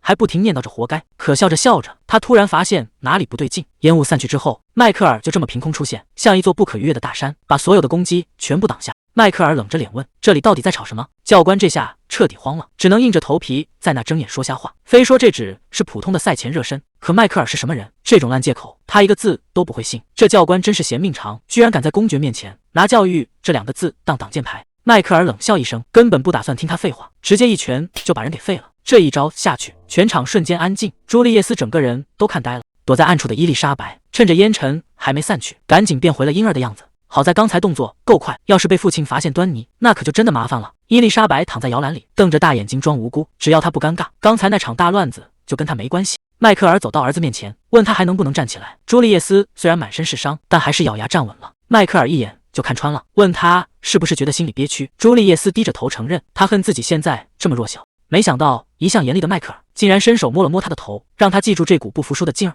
因为这才是变强的开始。朱丽叶斯发了誓，为了保护好妹妹，她一定要成为真正的强者。迈克尔居高临下的看着教官，语气冷得让人脊背发凉。在他眼里，这种货色跟路边的虫子没区别。这教官被打趴在地上，居然还敢在那骂骂咧咧，甚至搬出自己的家族背景，想让对方吃不了兜着走。可惜他这次是踢到了铁板，迈克尔根本没打算松脚，反而直接踩住了他的头，让他彻底闭嘴。就算真的当场踩死了，又有谁会为了这种小角色跑来找公爵的麻烦呢？看着教官那副绝望的样子，迈克尔连多看一眼都觉得脏，随口吩咐手下把这垃圾清理干净。伊丽莎白现在有点纳闷，刚才那种紧急关头，自己的魔法怎么就突然哑火了？难道是因为太紧张没使出力气？朱丽叶斯可不知道妹妹在想什么，她看着怀里的小不点，一脸认真的许下承诺，以后绝对不会再让她受惊吓。看着哥哥这副可靠的样子，伊丽莎白心里暖洋洋的，刚才那点小纠结一下子全抛到脑后了。就在兄妹俩温存的时候，旁边突然冒出一个陌生学生，看着肤色和打扮，显然不是本地人。他手里拿着一盒药膏，说是对跌打损伤特别管用。伊丽莎白一眼就认了出来，这可是来自海外王国的稀罕货。这人到底是什么来头？怎么会随身带着这种好东西？朱丽叶斯翻脸比翻书还快，刚才还一脸温柔，转头就对那交换生没个好脸色，直接让人家赶紧滚蛋。这冷冰冰的态度把怀里的伊丽莎白都给看愣了，她这才反应过来，这才是哥哥本来的样子。在他的记忆里，未来的朱丽叶斯可是个狠角色，除了对皇太子还有点耐心，对其他人那是出了名的刻薄。看着哥哥那副生人勿近的架势，伊丽莎白心里反而有点小得意，看来这种独一份的温柔，只有身为家人的她才能享受到。不过要是照这么发展下去，以后还不知道会变成什么样。伊丽莎白现在总算想通了，前世哥哥那种冷冰冰的性格，恐怕不只是因为跟父亲关系不好，背后肯定还有更深的原因。不过那些都已经不重要了，既然这辈子成了他的亲妹妹，那这就是改变命运的最好机会。伊丽莎白突然扯着嗓子喊了一声，把朱丽叶斯都给喊懵了，完全不知道这小家伙又在闹哪样。伊丽莎白在心里暗暗发誓，不管以后会遇到什么麻烦，一定要豁出命去保护哥哥。就朱丽叶斯这情商，伊丽莎白在旁边怎么教都没用，人家送药她嫌多余，人家道歉她嫌麻烦，甚至还要补上一句你真碍眼。这要是有人际关系考试，他绝对是全校垫底。伊丽莎白在旁边看得心都凉了，毕竟这学院里的人以后可都跟家里的命运挂钩，要是再这么到处得罪人，全家人迟早要跟着一起倒霉。为了保住这条小命，他必须得想办法帮这个傲娇哥哥把人脉支起来了。时间紧迫，伊丽莎白已经等不及要行动了，毕竟有些事现在不做就来不及了。说起这只叫埃里皮约的小黄鸡，来头还真不小，那是朱丽叶斯从老爹送的礼物山里亲手翻出来的宝贝。朱丽叶斯给他取了名，还把他一直带在身边。时间久了，这小家伙竟然沾了他的魔力。谁能想到，一个不起眼的玩偶竟然成了他最特别的伙伴，简直是意外之喜。伊丽莎白发现自己竟然能通过小鸡说话，这下好了，只要朱丽叶斯在学院想开口喷人，他就能随时远程闭麦。而且他心里还打着另一个算盘，那个叫提苏亚的交换生，可是未来掌握顶级治愈术的大佬，要是能趁现在搞好关系，以后保命的胜算就更大了。伊丽莎白提议给小鸡注入魔力，这样他就能换个方式陪哥哥去上学。虽然朱丽叶斯一脸狐疑，不明白他为什么非要跟着，但他最后还是松了口，答应带上这个特别的监护人。朱丽叶斯收好了小鸡，他一直记得跟老爹保证过，一定要保护好妹妹，所以哪怕这事儿听起来再离谱，他也愿意带着伊丽莎白一起冒险。伊丽莎白看着眼前的哥哥，心里一阵暖流，即便知道他身上有秘密，朱丽叶斯还是把他当成最亲的人。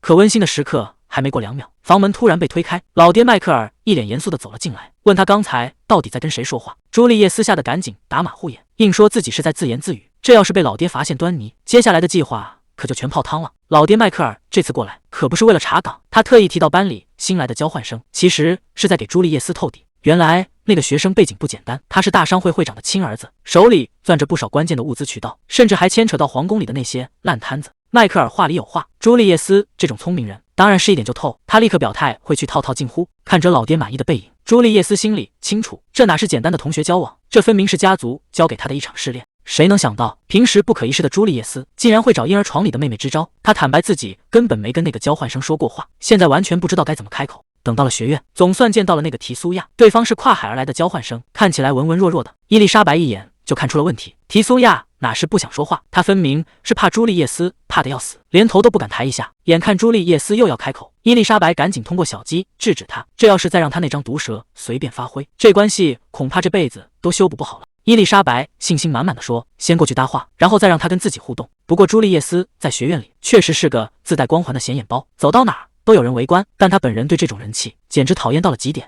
伊丽莎白灵机一动，打算利用可爱的小鸡埃里皮约来帮他跟同学们破冰，毕竟谁能拒绝这么萌的小家伙呢？就在这时，伊丽莎白注意到角落里有一道目光盯得比谁都死，正是那个看起来唯唯诺诺的提苏亚。看来这事儿远比想象中更有戏。朱丽叶斯硬着头皮走过去，试图跟提苏亚搭个讪，结果对方吓得连三明治都快拿不稳了。这尴尬的开场简直让人没眼看。朱丽叶斯本来想坐下套近乎，可看到提苏亚那副如临大敌的样子，他心里咯噔一下，看来自己还是那个让人害怕的恶霸，只能识趣的起身道歉准备离开。肩膀上的伊丽莎白急得不行，这可是千载难逢的破冰机会，要是就这么走了，之前的努力全白费了。就在朱丽叶斯转身的一瞬间，身后突然传来一个微弱的声音，提苏亚竟然主动开口叫住了他。这下局面可就有意思了。提苏亚憋了半天，终于把心里话说了出来。原来在之前的剑术课上，朱丽叶斯竟然悄悄帮过他，这道谢虽然迟了点，但总算把冰给破了。朱丽叶斯还是那副死鸭子嘴硬的样，非说自己只是顺手，根本没想帮什么忙。肩膀上的伊丽莎白一眼就看穿了，自家哥哥这是典型的害羞了。可还没等气氛温馨2秒，意外就发生了，小鸡埃里皮约突然从肩膀上栽了下去。朱丽叶斯一焦急，脱口就喊出了妹妹的名字。这下轮到提苏亚猛了，他看着朱丽叶斯对着个玩偶嘘寒问暖，心里估计在想，这全校崇拜的天才，脑子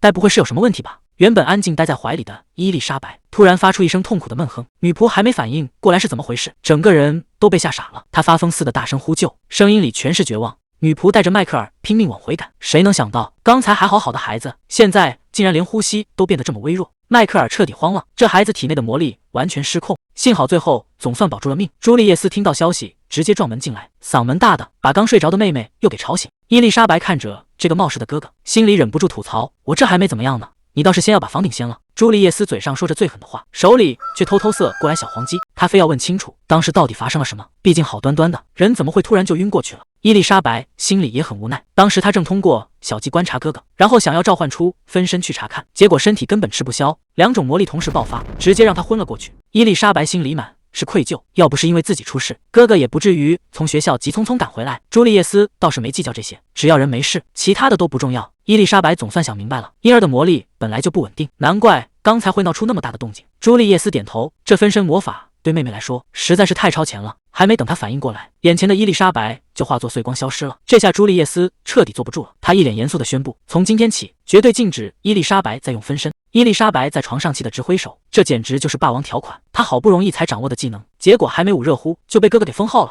她心里1万个不服气，明明只要抱着小鸡埃里皮约，靠她头上的魔法石功能，根本就不会消耗自己的体力。看着哥哥那副担心的样子，伊丽莎白只能无奈的叹气，看来在变强这条路上最大的阻碍竟然是这个过度保护的哥哥。朱丽叶斯临走前还在碎念，生怕自己不在家的时候，妹妹的魔力又出什么岔子。伊丽莎白倒是心态稳得很，挥着小手让他赶紧走，毕竟在学校里还有一堆麻烦事等着这位天才少年。第二天一回到学院，朱丽叶斯就成了全场的焦点，但他心里想的全是家里的妹妹，根本没心思理会周围的目光。就在这时，提苏亚突然出现在走廊尽头，整个人僵在那里，半天憋不出一句完整的话来。这简直就是大型社恐现场。提苏亚明明想表现的自然点，结果一看到朱丽叶斯走近，连路都不会走了。最后还是靠着埃里皮约提醒，朱丽叶斯才礼貌地回了一句早安。埃里皮约忍不住调侃说，朱丽叶斯现在越来越有大人样了，结果换来一句傲娇的闭嘴。看来这位天才少年还是受不了这种直白的夸奖。课堂上的时间过得飞快，朱丽叶斯虽然人在教室，但心里显然还记挂着昨天的失礼。下课后，他主动找到了提苏亚，为昨天的突然离开道歉。这下可把提苏亚吓得够呛，他显然没料到高高在上的朱丽叶斯会专门来道歉，整个人僵在原地，连话都说不利索了。朱丽叶斯注意到他手里的药草书，提苏亚这才慢慢放松下来。他说自己想把治愈魔法或药草结合，这样就能救更多的人。毕竟在这个王国，治愈魔法几乎被贵族垄断了，普通人根本没机会接触。听到这番话，朱丽叶斯对这个胆小的同学倒是有些刮目相看了。埃里皮约在一旁默默看着，心里总算松了口气。照这个势头法斩下去，学院的生活应该会比预想中要顺利得多。深夜的府邸一片寂静，迈克尔独自守在婴儿床边。虽然医生说婴儿魔力不稳定是常有的事，严加观察就可以了，但看着熟睡的伊丽莎白，迈克尔的神情复杂。他轻轻碰了碰女儿的小脸，低声呢喃着，让她不要太勉强自己。迈克尔心里很清楚，这个孩子身上散发的光芒绝非寻常，他注定要成为瓦尔策家族的希望。朱丽叶斯突然带来个消息，说是那个叫提苏亚的交换生今天就要到府上来了。伊丽莎白表面上一压呀，心里却挺惊讶，哥哥居然会直呼对方的名字，看来两人的关系进步神速。朱丽叶斯这次可是带着任务来的，父亲交代要继续关照提苏亚，甚至还允许把妹妹介绍给对方，这显然是把重任交到了他手上。看哥哥这一脸认真的样子，伊丽莎白直接拍胸脯保证，这事而包在他身上，绝对让那个交换生宾至如归。看着朱丽叶斯和妹妹相处的这么好，旁边的侍女都忍不住感叹，这对小兄妹的关系真是越来越亲近了，完全没有了之前的隔阂。皇宫内，迈克尔公爵已经到了门口，阿德琳娜正忙着处理公务，头也不抬的让他进来。两人一见面就开始寒暄，迈克尔难得主动关心起他的身体。阿德琳娜笑着说，多亏了公爵送来的茶叶，最近确实感觉轻松了不少。不过这种温情没维持多久，阿德琳娜就转了话题，说听说朱丽叶斯最近交了新朋友，还是个擅长治愈魔法的交换生。迈克尔这下有点意外，没想到消息传得这么快。阿德琳娜提到，提苏亚的父亲为了报恩，特意送来了珍贵的茶叶，感谢朱丽叶斯在学院救了他的儿子。迈克尔听完却一脸严肃，他叮嘱阿德琳娜，以后这种政治上的风吹草动一定要第一时间告诉他，毕竟现在国内局势不稳，不少贪婪的贵族正盯着边境，想方设法要发战争财。这次的救命之恩正好能堵住那些主战派的嘴。聊完了公事，迈克尔的语气温和了下来，他说伊丽莎白已经康复了。阿德琳娜点头，说以后关于女儿的身体报告就没必要再送去她那里了。提苏亚终于如约而至，朱丽叶斯表现得像个成熟的主人，大方地向她介绍，这就是自己的妹妹伊丽莎白。面对这么可爱的婴儿，提苏亚紧张的话都说不利索了，结果伊丽莎白非常给面子，直接回了一个热情的招呼，这下彻底把提苏亚给萌化了。为了让客人放松下来，朱丽叶斯这波操作堪称细节控，他特意准备了提苏亚家乡的茶叶，还把茶会地点选在了花园，就因为知道对方平时喜欢待在户外。提苏亚显然被这份细心感动了，连伊丽莎白都在心里感叹，自家哥哥在社交这块真是进步的让人刮目相看。朱丽叶斯还顺口提到，这种茶叶是父亲送给母亲调理身体的，看来在这个家里有些关心，虽然嘴上不说，但其实一直都在默默传递。提苏亚解释说，这种茶叶对恢复魔力很有帮助。朱丽叶斯低声说了句谢谢，提苏亚反而有点不好意思，摆着手说这都是家族的研究成果。就在两人聊天的时候，躺在婴儿车里的伊丽莎白被桌上一个发光的紫色罐子吸引了，她好奇地伸出小手想去够，谁也没想到这一下竟然闯了大祸，罐子摔在地上，伊丽莎白昏迷不醒。朱丽叶斯吓得大喊妹妹的名字，提苏亚整个人都定住了，他死死盯着眼前的异象，嘴里吐出一个让人陌生的词，内克里亚病。看着提苏亚严肃的神情，朱丽叶斯彻底慌了，这到底是什么怪病？提苏亚接下来的话像一盆冰水当头浇下，他说这种病根本没法治，只要染上几年之内必死无疑，快去叫医生，再派人进宫通知父亲。伊丽莎白的情况突然恶化，这下全家都乱了套，提苏亚带来的消息却让气氛降到了冰点，这种罕见的怪病正在强行透支他的生命。普通人是把魔力转化成体力，可伊丽莎白现在是在把命烧成魔力，这种消耗连成年人都扛不住，更何况他还只是个婴儿。死神的倒计时已经越来越快了，伊丽莎白到底会怎么样？朱丽叶斯心里完全没底，她只能眼睁睁看着死神在妹妹身边徘徊。就在这时，迈克尔快马加鞭赶回了府邸，他顾不上休息，开口第一句就是询问女儿的情况。得知朱丽叶斯已经提前安排了医生，迈克尔并没有责怪下人擅自做主，因为他现在有更重要的事情要办。封锁消息，所有知情的仆人必须立刻签署魔法契约。这个秘密一旦泄露出去，整个家族都要面临灭顶之灾。迈克尔急匆匆赶到床前，医生总算带回了一个好消息，多亏了那瓶魔力恢复药剂，伊丽莎白暂时脱离了生命危险。医生感叹，这全靠朱丽叶斯反应快，在关键时刻立了大功。迈克尔也露出了欣慰的神色，但朱丽叶斯并没有领功，他坦白是朋友提苏亚帮了忙，否则后果不堪设想。可还没等大家松口气，医生的脸色又沉了下去。这种病叫做内克里亚，是一种极其罕见的魔力枯竭症。虽然暂时保住了命，但这种药剂对婴儿来说负担太大。医生无奈地摇了摇头，他已经尽力了，可面对这种绝症，现有的医疗手段根本就是杯水车薪。这件事绝对不能传出去。迈克尔当场下了死命令，他转过头盯上了神情紧张的提苏亚。关于这种怪病，他要听最详细的解释。就在大人们商量对策时，躺在摇篮里的伊丽莎白意识却飘回了遥远的前世。那种熟悉的头晕和恶心感再次席卷而来，难道这一世又要重蹈覆辙了吗？那时候她还叫丽兹，不是什么尊贵的公主，只是个被埋在公文堆里没日没夜加班的社畜。如果不能快点处理完，那些贪婪的贵族只会塞给她更多干不完的活。那时候的丽兹多希望能有一个人让她依靠，可现实却是身边全是落井下石的人。那些傲慢的贵族根本没把她当人看，只会一边催促她干活，一边嘲讽平民天生就该服从。丽兹死死抓着桌角，她心里憋着一口气，就算再累再苦，也绝对不想输给这群混蛋。可就在她想要继续坚持时，手里的公文散落了一地，身体彻底失去了平衡。这种感觉太熟悉了，手脚冰凉，身体完全不听使唤，这种深入骨髓的寒冷，难道现在又要再经历一次吗？我还不想死。那种被黑暗吞噬的恐惧让丽兹在绝望中拼命挣扎，可无论怎么伸手都抓不住最后的一丝光亮。就在意识即将消散时，温暖的感觉突然包围了她。伊丽莎白缓缓睁开眼，发现自己已经回到了现实。是父亲。迈克尔正紧紧握着她的手，掌心里闪烁着紫色的光芒，那是能延续生命的最后希望。迈克尔低声安慰着，已经没事了。他看着虚弱的女儿，在心里立下了最重的誓言：伊丽莎白，我发誓，无论付出什么代价，都一定要让你活下去。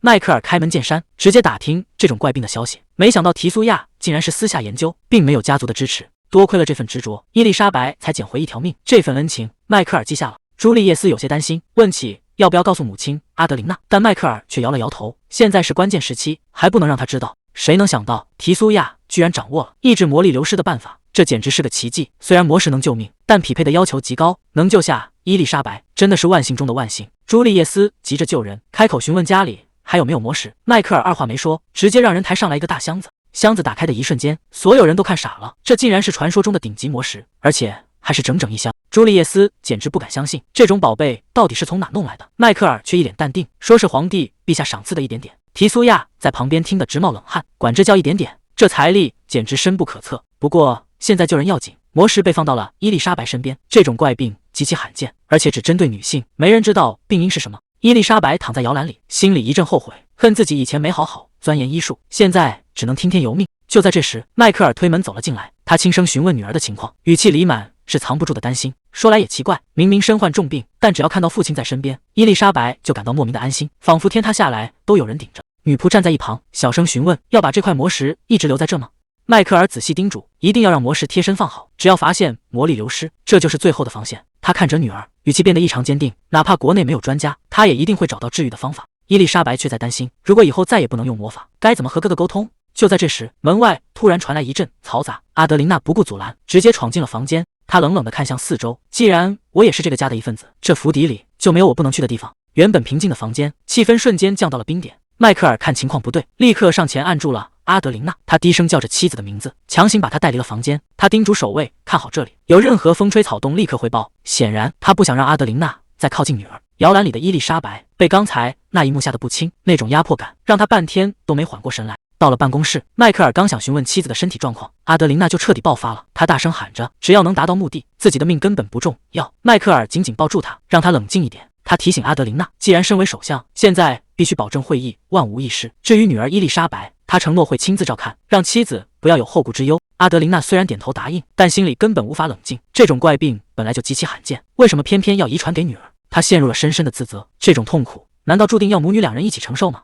作为家族旁支的女儿，阿德琳娜曾经要貌有貌，要才华有才华，甚至连皇室都对她青睐有加。可谁能想到，就在社交界首秀的前一天，她竟然染上了不治之症。原本的一片光明，瞬间变成了等死的绝望。她半只脚都踩进了鬼门关。就在这最后关头，一颗神秘的魔石奇迹般的保住了她的命。命是保住了，可因为失去了魔力，阿德琳娜直接被家族扫地出门，这辈子没受过这种窝囊气。那些只看重魔力的平庸贵族，让他打心底里觉得恶心。就在他最落魄的时候，当时还是皇家卫队的迈克尔突然出现在他面前。迈克尔开门见山地说：“我是来买你的能力的，帮我做事吧。”看着这个不看重魔力的男人，阿德琳娜心里明白，与其等别人施舍，不如自己给自己挣个活路。这一握手，两人的命运都彻底变了。谁能想到，阿德琳娜顶着一身治不好的怪病，硬是在皇家文官考试里拿下了最高分。她一边跟病魔死磕，一边组建了家庭，甚至一路杀到了宰相的位置。可就在事业巅峰的时候，老天爷又跟她开了个玩笑，小女儿伊丽莎白竟然也发病了。阿德琳娜忍不住问：“难道是我害了她？”迈克尔安慰她说：“这并不一定是遗传，好在已经找到了匹配的魔石。”可阿德琳娜心里清楚，光靠魔石根本解决不了根本问题。迈克尔语气沉重：“伊丽莎白的魔力实在太强了，魔石只能暂时续命，根本撑不了多久。但没关系，我既然答应了孩子，就一定会找到根治的办法。在这个国家，魔力就是地位的象征，如果没有家族的魔力支持，母亲根本坐不稳宰相的位置。所以，一旦有贵族女性患上这种怪病，为了保住权力和名声，所有的消息都会被封得死死的。为了不让秘密泄露出去，瓦尔策府邸里的仆人被裁得没剩下几个了。女仆看着摇篮里的小家伙，温柔地问：“醒了？是饿了，还是该换尿布了？”结果他低头一看，坏了，保命的魔石颜色不对，能量已经彻底耗尽了。女仆赶紧一边道歉，一边手忙脚乱地换上新的魔石。看着伊丽莎白身上重新亮起的光芒，女仆心松了一口气。她还在为刚才的疏忽不停道歉，可伊丽莎白根本没心思听这些，她正盯着自己肉乎乎的小手发愁。这婴儿身体实在是太不给力了。虽然父亲一直在帮他找治病的药，但他觉得坐以待毙可不是办法。好不容易转生一次，还有了这么温暖的家人，他可不想还没学会走路就先领了盒饭。于是趁着没人注意，伊丽莎白在摇篮里开始了秘密特训，哪怕只是挥挥手踢踢腿，他也要拼命活下去。就在他练得起劲的时候，房门突然被推开了，哥哥朱利叶斯带着人走了进来，关切地问：“伊丽莎白今天身体好点没？”朱利叶斯摸着妹妹的小脑袋，安慰她别垂头丧气的，因为提苏亚一直在帮大家想办法。提苏亚在一旁看得满脸问号，他实在没法理解朱利叶斯居然在跟一个婴儿商量正事。不过玩笑归玩笑，提苏亚带来的情报却非常致命。这种病会导致体内的魔力路径受损，就像一个漏水的筛子，补再多魔力也只是治标不治本。朱利叶斯急得不行，既然补魔没用，那到底怎么才能根治？提苏亚压低了声音说：“奇怪的是，当年的研究中途被强行叫停了，这背后肯定藏着什么见不得人的秘密，所以我才决定私下查个清楚。看来想要救伊丽莎白的命，就要先揭开那个被尘封的真相。”看着朱利叶斯认真翻阅那份资料，伊丽莎白在摇篮里紧张的不行，这可是关乎她小命的绝密情报。朱利叶斯倒是很有信心，他觉得提苏亚可是治愈魔法的高手，以后肯定能攻克这个绝症，还拉着提苏亚保证咱们3个人一定能一起挺过去。伊丽莎白听得热血沸腾，恨不得马上跳起来喊一声哥哥好样的，结果一张嘴发出来的全是巴布巴布的婴儿语。朱利叶斯还以为妹妹是在闹着玩，笑着夸她真有精神。伊丽莎白只能在心里默默吐槽，这破身体关键时刻也太掉链子了。深夜的皇宫里，第一王妃克劳迪亚收到了一个秘密消息，原来瓦尔策家的那个小女儿竟然得了那种怪病。她优雅地展开折扇，语气听起来像是在惋惜，其实心里早就有了底。这种病要是落在小婴儿身上，基本就是死路一条。克劳迪亚看着窗外的夜色，轻轻感叹了一句：“真是太惨了。”为了能和小家伙沟通，朱利叶斯专门找来一块字母板，这下两人终于能对上话了。朱利叶斯一脸得意，甚至还想多听几句夸奖，但他接下来的话却变得沉重起来。原来提苏亚一直在调查某种怪病，而这个病的线索偏偏在研究中途离奇断掉了，这背后显然藏着不小的秘密。就在两人准备深挖时，门外传来了敲门声。朱利叶斯，你的朋友找上门来了。提苏亚急匆匆地闯了进来，看他这副样子，显然是带回了什么不得了的情报。而此时在另一边，迈克尔正和拉尔斯家族的人秘密会面，对方表面上是在客套，感谢公爵府买了不少特别的东西，但迈克尔根本没心思听这些废话，他直接开门见山，话题直指那种诡异的怪病。对方口口声声说没有治不好的病，可现实却是这种病根本就没有解药，这哪里是在救人，分明是有人在拿人命做生意。拉尔斯家族的人终于吐口了，他说这种所谓的怪病，前提的他真的是一种病才行。与此同时，提苏亚也带回了惊人的发现，原来当年的研究之所以被叫停，是因为这根本不是什么传染病，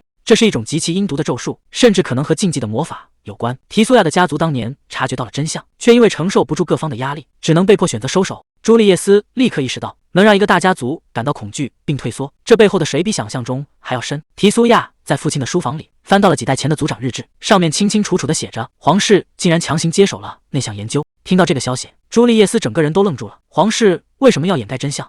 而一旁的伊丽莎白脑海中浮现出前世看到的报告，那些死于怪病的人数触目惊心。如果这真的是一场诅咒，那到底是谁在什么时候布下的局？想到这里，伊丽莎白周身的魔力突然失控，朱利叶斯赶紧递上魔石，这才帮他稳住了气息。虽然暂时化解了危机，但这个皇室隐藏了100年的秘密已经开始露出冰山一角了。伊丽莎白感觉到不对劲，体内的魔力正源源不断的往外流，就像是被什么东西强行吸走了一样。她抓紧朱丽叶斯的手，示意她带自己去窗边，她要亲眼看看这些魔力的去向。如果这场怪病真的是一种诅咒，那就一定存在某个散发能量的源头。随着窗户打开，那股肉眼看不见的魔力流动，在伊丽莎白眼中变得清晰可见。顺着光芒指引的方向看去，尽头竟然是皇宫。这下真相大白了，所有的线索都指向了那个最高权力中心。伊丽莎白指着手中的符文板，意思很明确，诅咒的罪魁祸首就在皇宫里，她现在就要过去查个清楚。朱丽叶斯一听就急了，皇宫那种地方哪是说去就去的？她想不明白，为什么妹妹非要亲自去冒险。伊丽莎白心里很清楚，只有她能看见魔力的流动，换成别人根本就是浪费时间。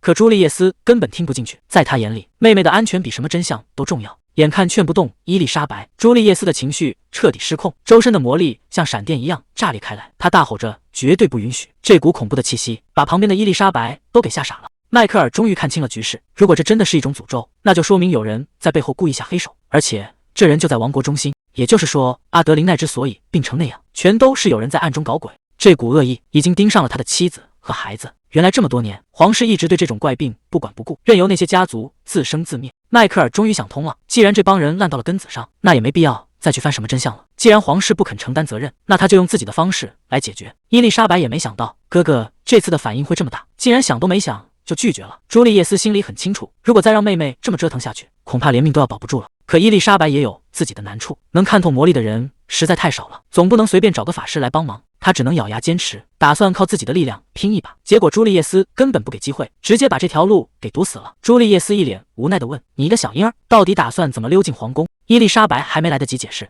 哥哥就直接泼了一盆冷水，说皇宫守卫全是父亲迈克尔的人，想进去根本就是白日做梦。这下把伊丽莎白给惹急了，既然软的不行，她干脆打算动用魔法硬闯。她使用了分身魔法，说出了那个不得不去的理由，只要能找到诅咒的源头并毁掉它，她就还有一线生机。毕竟谁也不想就这么坐着等死。伊丽莎白的语气坚定的让人没法拒绝，她说不到最后一刻，绝对不会放弃活下去的希望。朱丽叶斯愣了一下，随即嘴角微微上扬，她说这才是瓦尔策家族该有的样子。既然妹妹都这么拼命了，作为哥哥，他当然也不能认输。既然决定要闯，那就干脆闹个天翻地覆，哪怕皇宫门口被守卫盯得死死的，他也一定要带他们杀进去。两人刚走到门口，就被守卫厉声喝住，眼看就要被抓个正着。朱丽叶斯不慌不忙，直接掏出2块金灿灿的勋章。守卫一看这阵仗，态度立马180度大转弯，恭恭敬敬的请他们进去。伊丽莎白都看傻了，没想到这牌子面子这么大，竟然能让守卫连问都不敢多问。朱丽叶斯说：“这可是克劳迪亚王妃给的宝贝，早知道这么好使，当初就该直接拿出来。”朱丽叶斯边走边透底，说：“这皇宫里到底谁说了算？其实大有讲究。虽然父亲迈克尔贵为骑士团长，但在皇宫这堵墙里，真正握着实权的其实是阿德琳娜。”伊丽莎白沉思着，之前第一王妃想拉拢哥哥进宫，结果这事儿直接被压了下来，估计全被母亲在暗中给拦死了。朱丽叶斯直接下了死命令，说维持力量的魔石一旦耗尽，不管事情办没办成，都必须立刻撤回公爵府。伊丽莎白笑着点头答应。可就在两人深入皇宫时，她突然停下了脚步。两人刚躲进拐角，就撞见父亲迈克尔正神色匆匆地给一名文官递东西。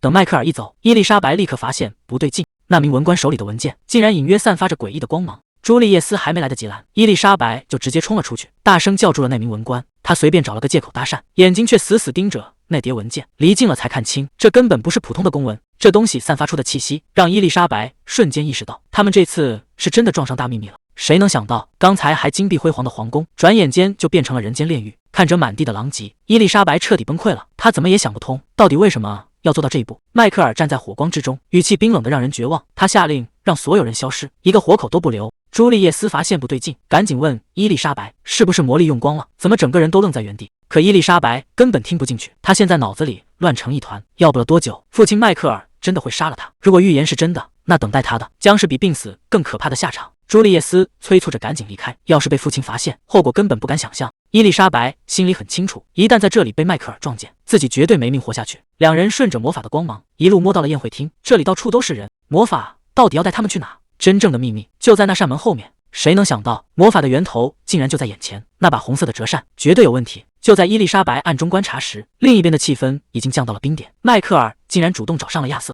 这两人平时可没这么热络。迈克尔一开口就直奔主题，他听说王室手里掌握着关于那种怪病的秘密。亚瑟听完不但没生气，反而笑得让人心里发毛。迈克尔这回是真豁出去了，他当面揭开了王室最想掩盖的伤疤，那根本不是什么怪病，而是要命的诅咒。亚瑟听完却面不改色，甚至还装出一副忧国忧民的样子，说自己要是知道真相，肯定第一个冲在前面，别被这位仁慈之王给骗了。他虽然在平民眼里是个大好人，但能在王位上坐稳的，哪有一个是简单的角色？他不仅极具个人魅力，还一直暗中支持着阿德琳娜。迈克尔显然不打算就此罢休，他要求立刻彻查此事。这一下直接把亚瑟逼到了死角。亚瑟这副无所谓的态度，简直是在火上浇油。他慢条斯理地说，等晚点再查，现在没死几个人，根本不值得大惊小怪。迈克尔急得都要冒火了，这种事哪能等得起？可亚瑟根本不听，他现在满脑子只想赶紧去见他那位心爱的王妃。就在亚瑟转身离开的时候，迈克尔周身的气压已经低到了极限，躲在桌子底下的朱丽叶斯和伊丽莎白被这股恐怖的气息吓得动都不敢动。父亲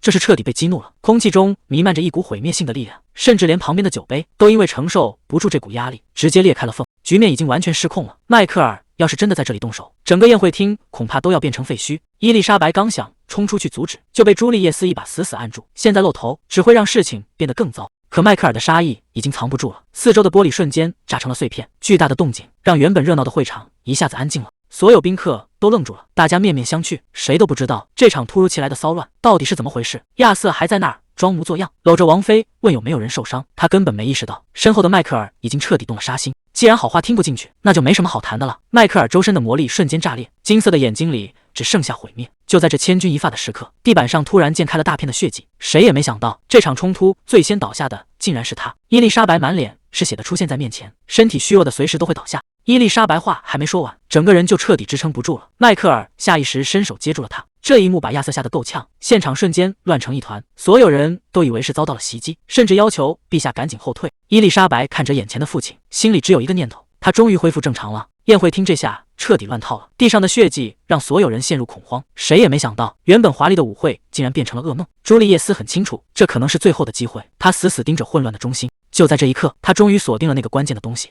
那把看似普通的折扇，其实就是一切诅咒的源头。只要媒介被毁掉，所有的法术都会瞬间失效。没有任何犹豫，直接使出了全力。随着一声清脆的碎裂声，那把折扇被彻底击碎。这场持续已久的阴谋终于要到清算的时候了，报应来得比想象中更快。随着媒介被毁，诅咒的力量瞬间反噬到了施咒者身上，对方甚至来不及反应，整个人就被黑暗的气息彻底吞噬。这一幕把在场的人都看傻了。迈克尔反应最快，他一边扶住虚弱的伊丽莎白，一边冷静地指挥守卫封锁现场。现在最要紧的是把所有无辜的人先撤出去。伊丽莎白强撑着指认了真凶，这下所有的证据都对上了。迈克尔看向赶来的朱丽叶斯，父子俩一个眼神就达成了默契。混乱终于平息了下来，朱丽叶斯紧紧护着怀里的伊丽莎白，虽然赢了，但代价显然不小。朱丽叶斯看着父亲这副样子，他不明白为什么要为了这种事过度透支力量。迈克尔张了张嘴，却不知道该怎么解释。在他心里，有些东西比自己的命更重要。而瘫在地上的施咒者还在试图做最后的挣扎，他竟然说自己只是想变漂亮，才会被这种邪术蛊惑。这种荒唐的借口听得迈克尔彻底失去了耐心，他冷冷地俯视着这个疯女人，只留下了一句让人脊背发凉的警告：这里已经没你说话的份了。克劳迪亚看着瘫在地上的女人，语气里满是痛心和失望。这一招气促保帅玩得真狠，他当众指责对方滥用诅咒，把所有的责任撇得那叫一个干干净净。施咒者怎么也没想到自己效忠的主子会突然变脸，在绝望和反噬的双重打击下，他连一句辩解的话都说不出来，直接昏死在原地。迈克尔上前检查了一下，发现这女人的意识被下了死手，那是极其强力的魔法禁制，显然是有人想让她永远闭嘴。事情的后续处理得非常迅速，那个持有媒介的女人被送走了。在克劳迪亚的强硬要求下，她的家族直接从伯爵降到了男爵，这辈子算是彻底完了。谁能想到，在社交界名声大噪的克劳迪亚，竟然被公认为仁慈的王妃，这伪装简直无懈可击。而另一边，迈克尔正忙着处理那堆烂摊子，虽然他差点当场暴走，但最后还是一个人扛下了所有。3天后，府邸里总算恢复了平静。朱丽叶斯第一时间赶去看妹妹，伊丽莎白笑着告诉她，体内的诅咒已经彻底消失了。听到这个消息，朱丽叶斯悬着的心总算落了地。可紧接着，另一个更让他头疼的问题来了。虽然这次成功阻止了父亲暴走，但面对即将发火的父亲，他根本不知道该怎么解释。房门猛地被推开，迈克尔就那样站在门口，周身散发着让人窒息的压迫感。折腾了整整3天，晚宴上的乱子总算压下去了，但真正的麻烦才刚进门。迈克尔冷着脸问：“我看你怎么解释？”这下2个小的都傻眼了。朱丽叶斯赶紧开口说：“那天晚上的魔力全都冲着皇宫去了，他必须在父亲发火前把真相全部交代清楚。”迈克尔盯着他问：“你确定没撒谎？”这气氛压抑得让人喘不过气，直到迈克尔突然转了话题，问那2枚勋章找回来没有。朱丽叶斯这下彻底没词了。勋章就在他房间里，他纳闷父亲是怎么发现的。迈克尔冷哼一声，皇室的东西都有特殊标记，想在他眼皮子底下耍花招，还是太嫩了点。旁边的伊丽莎白全听明白了，原来哥哥之所以会露馅，全是因为那2个小玩意儿。迈克尔语气严肃，警告朱丽叶斯，以后给别人东西要慎重，要是再出事，所有的责任都得他自己扛。接着，迈克尔随口提了一句，那天晚宴上的所有人，他连名字带长相全都记住了。这下朱丽叶斯彻底成了小迷弟，满脸写着崇拜，甚至还想学着父亲的样子，摆出一副威严的架势。旁边的伊丽莎白都看无语了，这种恐怖的掌控力，连他这个带着前世记忆的人都觉得脊背发凉。可朱丽叶斯倒好，居然还在这儿学得有模有样，他难道没发现父亲的眼神已经扫过来了吗？迈克尔难得温柔了一回，伸手摸了摸伊丽莎白的小脑袋，确认这孩子总算熬过来了。看着妹妹开心的样子，朱丽叶斯还是有点后怕，担心这种怪病会不会再犯。迈克尔摇了摇头，这种诅咒可不是闹着玩的，没人能短时间内反复折腾，更何况那个作为诅咒源头的媒介早就彻底摧毁了。朱丽叶斯突然想起一件事，晚宴上一直没见到母亲阿德琳娜，她担心是不是出了什么意外。迈克尔解释说，他是因为伊丽莎白的事受了惊吓，这才病倒了，不过现在情况已经稳定。为了让妻子宽心，迈克尔甚至还专门搞定了边境王国的营养品和茶叶供应。可接下来的话却让2个孩子当场愣住。迈克尔淡淡的说，在阿德琳娜养病这段时间，外交大权已经落到了第1王妃手里。伊丽莎白这才反应过来，老爹说话虽然难听，但其实是把责任全揽到了自己身上，这明摆着是在护犊子啊。不过有一件事让他怎么也想不通，那个第1王妃克劳迪亚以前明明跟自家母亲是死对头，这次怎么会主动伸手帮忙？难道这女人转性了？还没等他琢磨明白，迈克尔和朱丽叶斯居然异口同声问他是不是又要换尿布了。这神同步的反应气得伊丽莎白只想翻白眼。紧接着3人男的聚在了一起，在巨大的浴池里享受片刻的轻松。迈克尔还不忘叮嘱朱丽叶斯要时刻注意控制体内的魔力。朱丽叶斯看着眼前的父亲，心里一阵感慨，本来以为这次共浴会尴尬的要命，没想到这种久违的亲近感反而让他觉得心里暖暖的。看着哥哥被父亲夸奖，伊丽莎白心里也美滋滋的。虽然老爹平时严厉，但关键时刻说话确实让人安心。不过朱丽叶斯心里还揣着事，她马上就要回学院复课了，最放不下的就是这个小妹妹。她试探着问父亲能不能亲自照看伊丽莎白。迈克尔却皱了皱眉，皇宫里还有一堆烂摊子等着他，而且有些事确实到了该他亲自出手的时候。紧接着，迈克尔抛出了一个重磅决定，他打算把伊丽莎白直接交给阿德琳娜去照顾。这话一出，伊丽莎白整个人都傻了，母亲不是还在生病静养吗？这老爹到底在打什么算盘？最近伊丽莎白可神气了，不仅学会了自己爬行，身体里的魔力也稳定了不少。她觉得就算父兄不在家，自己一个人待着也完全没问题。结果这自信还没维持3秒，迈克尔老爹直接一把将她拎起，二话不说就往马车上带。还没等他反应过来，老爹就丢下一个重磅炸弹，从今天起你要去皇宫住一段时间。这下伊丽莎白彻底懵了，好端端的为什么要突然搬去皇宫？朱丽叶斯哥哥回学院了，临走前还说要去交新朋友。伊丽莎白直接被老爹带进皇宫，还要交给那个冷冰冰的阿德琳娜照顾。迈克尔老爹倒是心大，叮嘱了几句就准备当甩手掌柜，还说以后每天都会来看他，甚至神秘的告诉伊丽莎白，以后他就会明白这么做的用意。可阿德琳娜显然没做好心理准备，看着眼前的奶团子，他心里1万个不解，这说好的汇报工作怎么突然变成了带娃任务？迈克尔老爹这回是铁了心，招呼都不打就把娃塞了过来，气得阿德琳娜当场就要发火。可老爹却一脸淡定，直言伊丽莎白现在皮实得很，完全不用担心。其实迈克尔留在皇宫是为了处理那个棘手的传染病案子。交代完正事，他头也不回的转身离开，只留下阿德琳娜对着一屋子寂静叹气。伊丽莎白在一旁悄悄观察，发现母亲阿德琳娜状态不太好，身边竟然连个伺候的随从都没有，这跟她以前见过的贵族完全不一样。就在这时，女仆端上来一杯发着紫光的茶，伊丽莎白盯着那杯水，总觉得哪里透着古怪。门外突然闯进来一个冒失的职员，这家伙一进屋就盯着婴儿看，态度还极其傲慢，拿着几份文件就想逼阿德琳娜立刻签字。他口口声声说是上司的意思，那副不可一世的样子，连一旁的伊丽莎白都看不下去了，心想这人到底懂不懂礼貌？可阿德琳娜只是冷冷地道出了他的底细，不仅知道他是上个月刚入职的新人，连他那个在学院读书的妹妹都一清二楚。职员这下彻底傻眼了，他怎么也没想到，这位看似好说话的女宰相，竟然连这种小事都了如指掌。阿德琳娜一句话就把他打回原形，既然入职名单是我定的，你的底细我当然一清二楚。吓得那家伙连滚带爬的逃出了房间。伊丽莎白这下算是看明白了，母亲阿德琳娜不仅记性好，还是个狠角色。她推行的制度，不管你是什么出身，只要有才华就能在皇宫出人头地。可让伊丽莎白郁闷的是，这位女宰相对手下人都挺公平，偏偏对自己这个奶团子没个好脸色，整天冷冰冰的，连个笑模样都没有。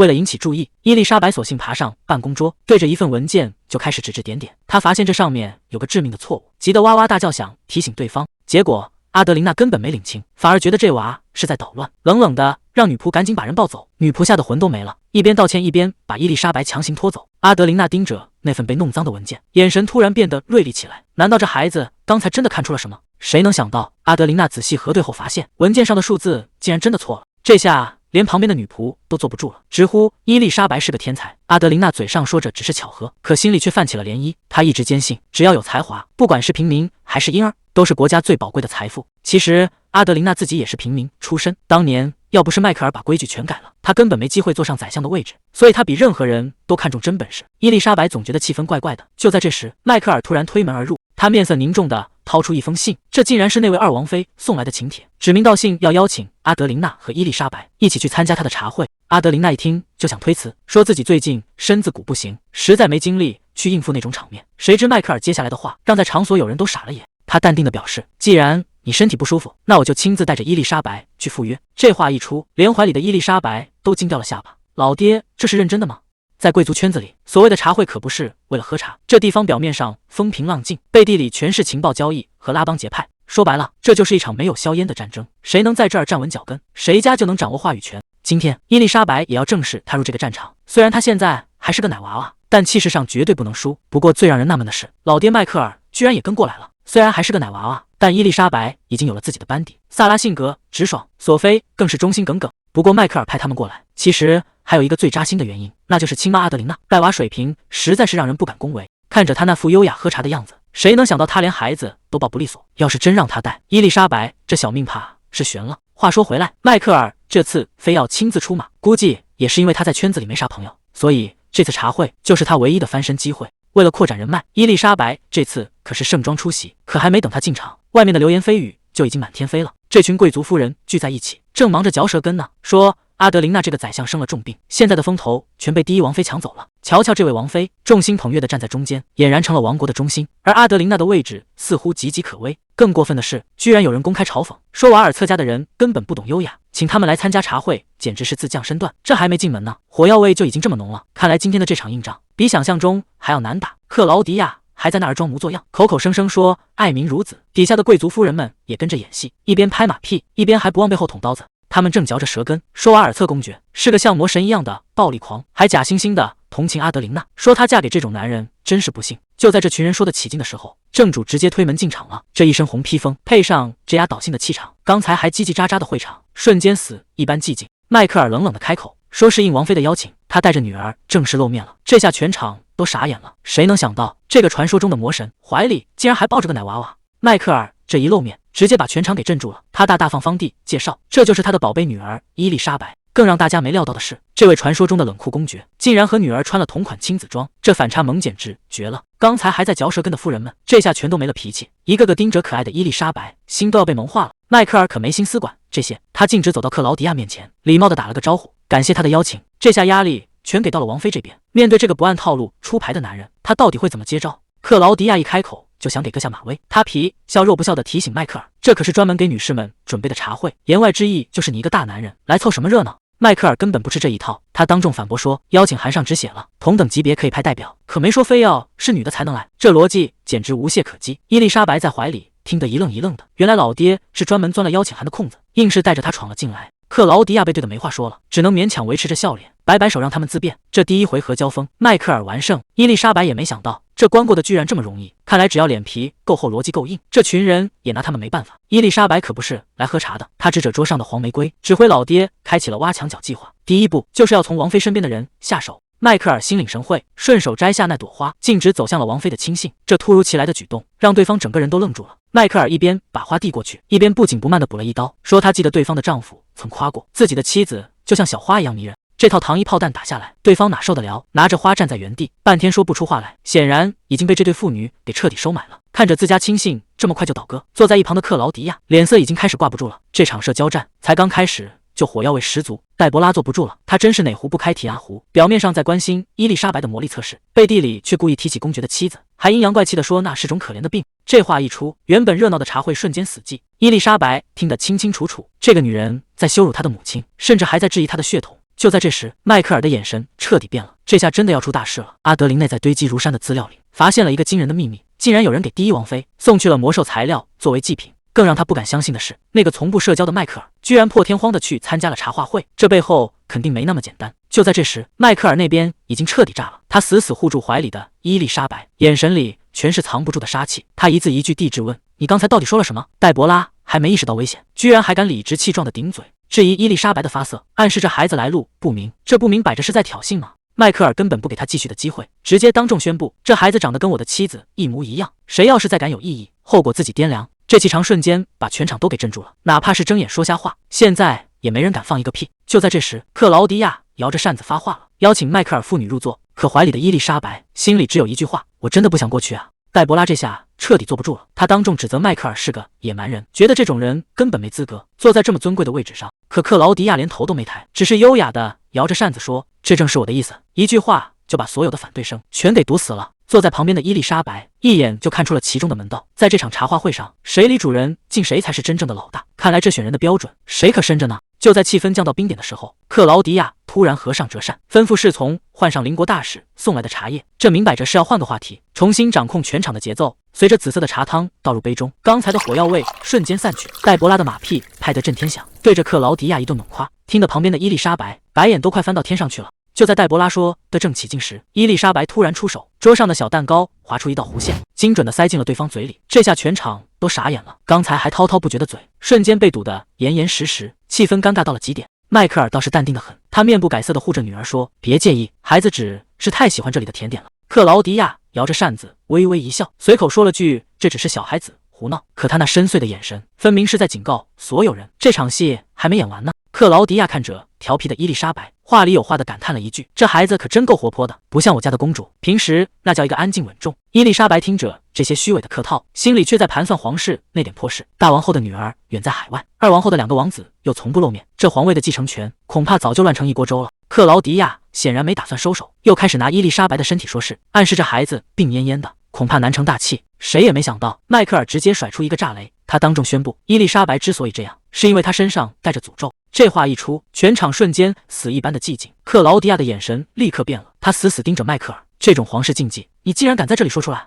迈克尔接下来的话简直像是在平静的湖面投下了炸弹。他不仅宣布女儿的诅咒已经解除，还当众揭露了一个惊天丑闻，那个下咒的凶手竟然就藏在能出入皇宫的贵族里。这话一出，刚才还优雅喝茶的贵族们全炸了，谁都怕这盆脏水泼到自己头上。伊丽莎白在旁边看得明明白白，父亲这招实在是太狠了，这摆明了是要把水搅浑，逼着皇室不得不当众给个交代。看着乱成一团的现场，迈克尔根本没打算给对方喘息的机会，他冷冷地丢下一句：既然大家都这么不安，那陛下肯定会立刻查个水落石出，这哪是在商量，这分明是在公开逼宫。克劳迪亚坐在高位上一言不发，只能眼睁睁看着迈克尔掌控全局。伊丽莎白忍不住感叹，原来父亲是想利用这些贵族的嘴去逼国王不得不对幕后黑手动手，这出借力打力玩的真是绝了。黛博拉显然咽不下这口气，她死死盯着摇篮里的伊丽莎白，心里已经开始盘算，绝不能让这对父女好过。就在女仆端着茶壶经过时，黛博拉意识到机会来了，她故意装作若无其事地走过去，嘴里还哼着小曲，却在擦肩而过的瞬间狠狠撞了上去。这下彻底乱套了，女仆手里的茶壶直接飞了出去，滚烫的紫色茶水劈头盖脸的朝伊丽莎白洒了过去。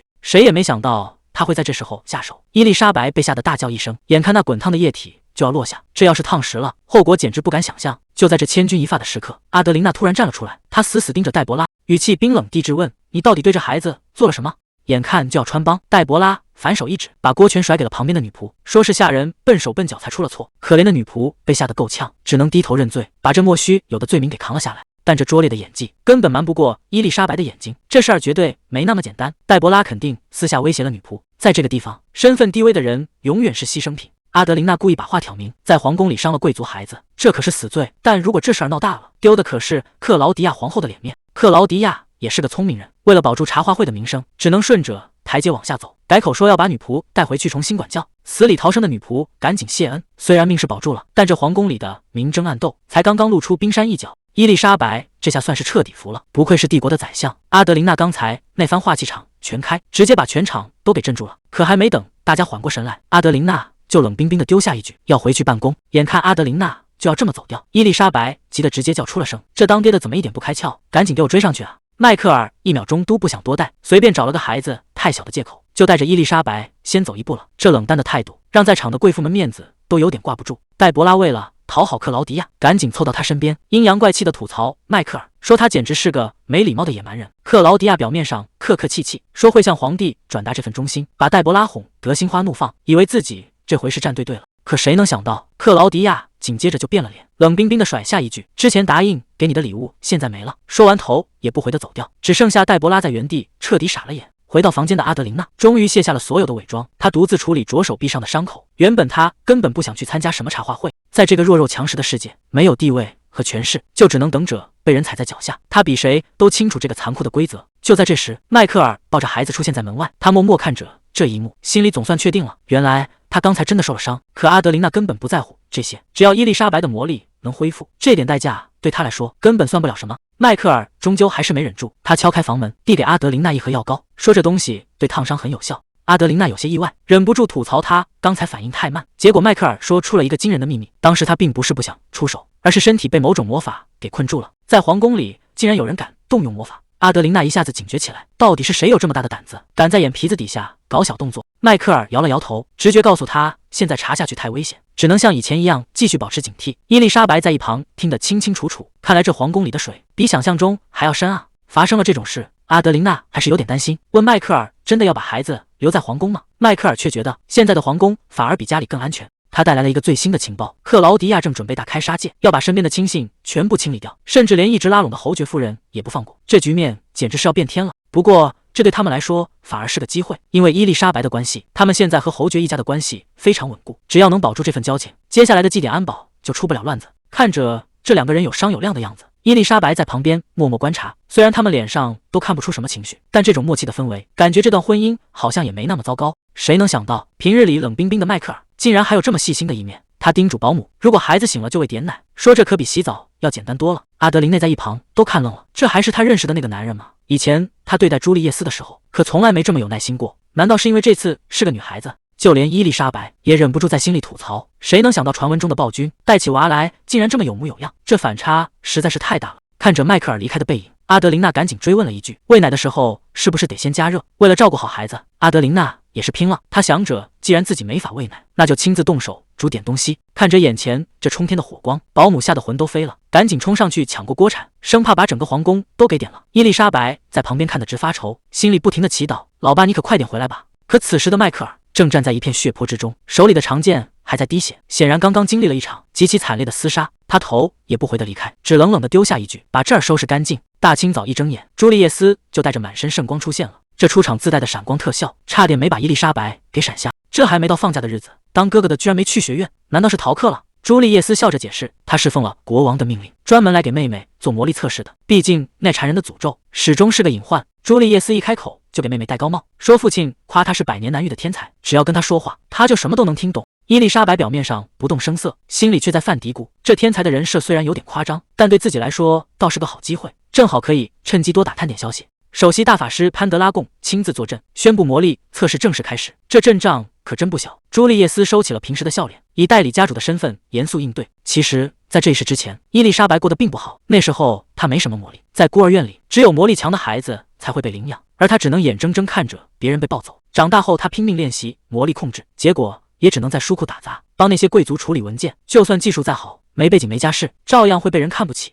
但现在一切都不一样了，他成了顶级贵族家的千金。以前为了混口饭吃练就的本事，终于有了用武之地。只要能精准控制住体内的魔力，说不定真的能压制住那个要命的诅咒。首席大法师潘德拉贡只看了一眼，就给出了极高的评价，说这孩子的魔力底子非常厚实，完全不像个普通幼童。伊丽莎白心里咯噔一下，这老头难道有火眼金睛，竟然能直接看穿他隐藏的实力？朱丽叶斯在一旁也挺感慨，能让首席大法师亲自跑一趟，这面子确实给得够大。大法师倒是笑呵呵的，直言孩子就是王国的宝贝疙瘩。客套话点到为止，测试正式进入正题。大法师拿出了测试板，示意伊丽莎白把手放上去。这一巴掌拍下去，到底是天才降世，还是会引发更大的麻烦？伊丽莎白的手刚搭上去，整个房间瞬间被强光吞没，这动静大得让所有人都傻了眼。潘德拉贡激动的语无伦次，直呼这简直是奇迹。他断言这孩子以后不只是皇家法师，更有潜力成为全帝国最强的魔法师。朱丽叶斯在旁边笑开了花，直夸妹妹是家里的小天使，这下父亲肯定要高兴坏了。可伊丽莎白本人倒挺淡定，心里还在那儿嘀咕，这就算天才了，想当年自己还是个奶娃娃的时候，魔力多到都能随手变出分身来。看来这所谓的顶级天赋，对他来说也不过是洒洒水的程度。潘德拉贡话锋一转，说朱丽叶斯和公爵的魔力都是对内的，可伊丽莎白的魔力却是极其罕见的对外属性。这话听者就不对劲，朱丽叶斯当场就变了态度，追问这老头到底想暗示什么。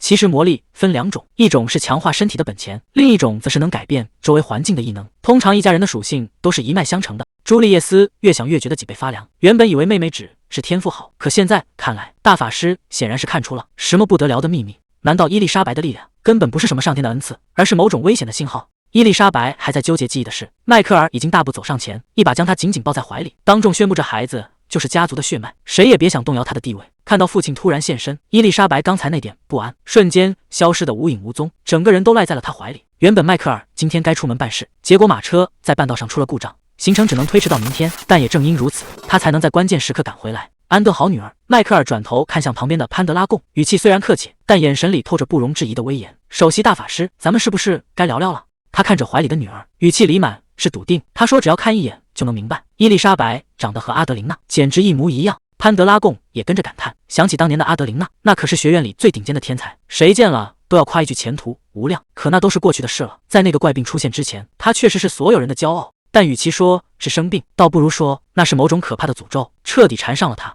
谁能想到，这原本被当成病的魔力，现在竟然成了皇室眼里的香饽饽。潘德拉贡提议，既然这家人急需魔力，不如干脆让孩子跟皇室联姻。这话一出，迈克尔整个人都要炸了，谁敢动他的孩子？但只要阿德琳娜还在位，这种如意算盘，皇室想都别想。就在这时，亚瑟居然主动邀请克劳迪亚喝茶，这葫芦里到底卖的什么药？亚瑟这次找克劳迪亚喝茶，可不是为了叙旧，他带回了一个惊人的消息，皇后已经派人去查那个孩子了，而且亚瑟心里很清楚，那根本不是什么病，而是诅咒。他严厉警告克劳迪亚，在那个男人面前绝对不能露出半点马脚，这件事他要亲自接手，谁都别想插手。看着亚瑟离去的背影，克劳迪亚只是冷冷地放下了叉子。比起这些麻烦事，他现在更讨厌盘子里这块酸涩的柠檬。迈克尔已经带着孩子们回到了房间，朱丽叶斯突然一脸严肃地开口说，他有一个非常认真的请求，既然皇室想打联姻的主意，那妹妹的未婚夫必须得好好挑挑。他的要求很简单，想娶他妹妹，起码得先打赢他再说。迈克尔听完，身上的杀气瞬间就藏不住了，这父子俩的护犊子劲儿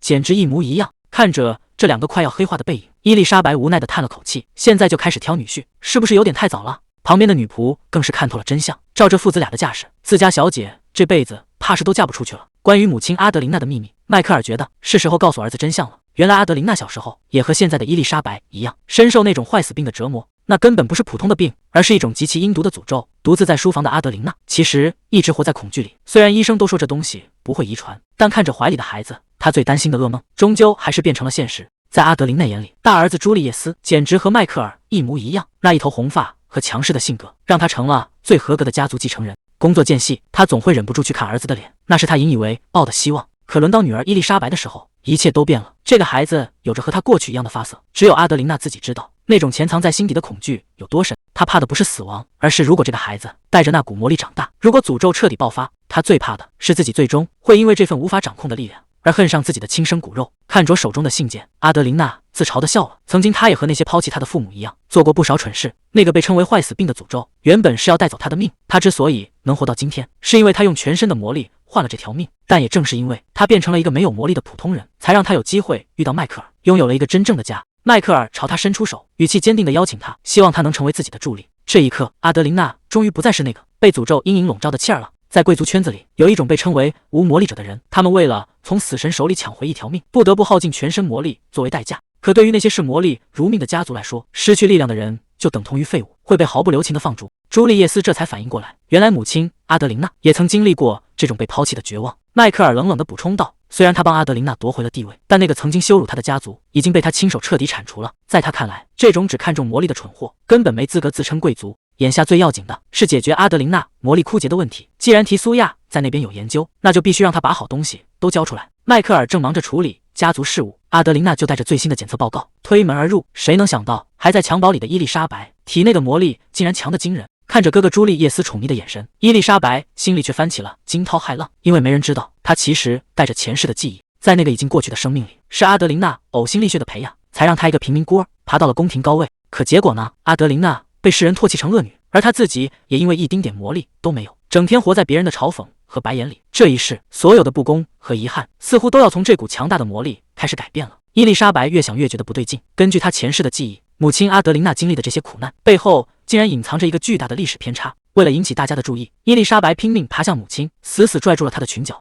她意识到，如果再不采取行动，皇宫里那些心怀鬼胎的贵族迟早会把这个家给毁了。就在全家人疑惑不解的时候，这个还在襁褓里的婴儿竟然清晰地喊出了一声妈妈。这一声直接让全场死寂，迈克尔和朱丽叶斯都听傻了。阿德琳娜整个人都愣住了，简直不敢相信自己的耳朵。朱丽叶斯还在旁边补了一刀，说这孩子肯定是在叫你呢。其实伊丽莎白心里清楚，这不过是个意外，但看着大家这么高兴，干脆就装个可爱糊弄过去。可就在这一瞬间，旁边的迈克尔彻底破防了，手里的文件撒了一地，跪在地上半天没缓过劲来。阿德琳内在一旁看着，只觉得这孩子真是不简单，小年纪就能把人拿捏得死死的。可伊丽莎白根本没心思玩闹，她的注意力全在那些文件上。建国记这3个字让她察觉到了不寻常的气息。就在这时，王宫那边传来了重磅消息，国王亚瑟亲自宣布，那场可怕的灾难根本不是疾病，而是一场蓄谋已久的诅咒。虽然真相被揭开了一角，但背后的阴谋依然深不见底。亚瑟心里很清楚，王宫内部肯定藏着叛徒，现在全家人都在各忙各的。朱丽叶斯在学院里混得风生水起，表面上是在交朋友，其实是在到处打听情报。小年纪心思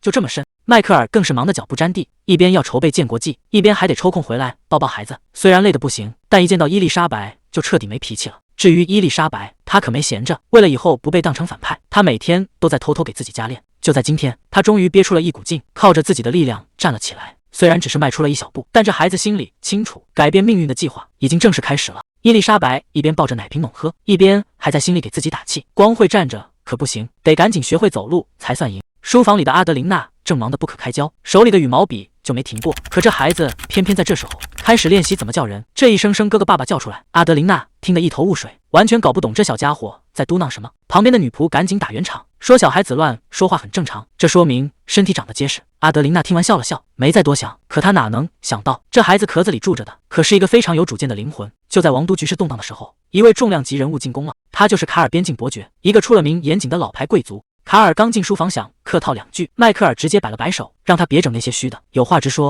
卡尔看着眼前这个雷厉风行的年轻人，心里忍不住感叹，虽然前任伯爵夸过迈克尔善良，但现在的局势可不是靠善良就能撑得住的。他当场向迈克尔表了态，既然已经宣誓效忠现在的国王，他就绝对不会掉以轻心。这番话听着是表忠心，但卡尔那犀利的眼神分明是在告诉所有人，接下来的建国祭谁也别想在他眼皮子底下搞小动作。迈克尔一开口就扔了个重磅炸弹，今年的建国祭安保要大改组，他打算亲自盯着王宫，而把王都周边的指挥权全部交给卡尔。卡尔整个人都愣住了，迈克尔甚至承诺会给他等同于自己的临时权限，这手笔大得让人不敢相信，甚至还要派魔导士部队全程巡逻。迈克尔问他是不是有意见，卡尔哪敢有什么意见，只能赶紧点头答应，毕竟今年还要展示国宝，出一点差错谁也担待不起。迈克尔表现得非常淡定，但卡尔心里却泛起了嘀咕，总觉得眼前的迈克尔跟以前比起来简直变了个人。迈克尔在卡尔临走前特意叮嘱了一句，让他为了自己的前途多卖点力，这语气虽然平淡，但透着一股不容置疑的威严。卡尔恭敬地退了出去，心里却对迈克尔佩服得五体投地。在他看来，不管别人怎么想，迈克尔绝对是这王国里对国王最忠诚最靠得住的人。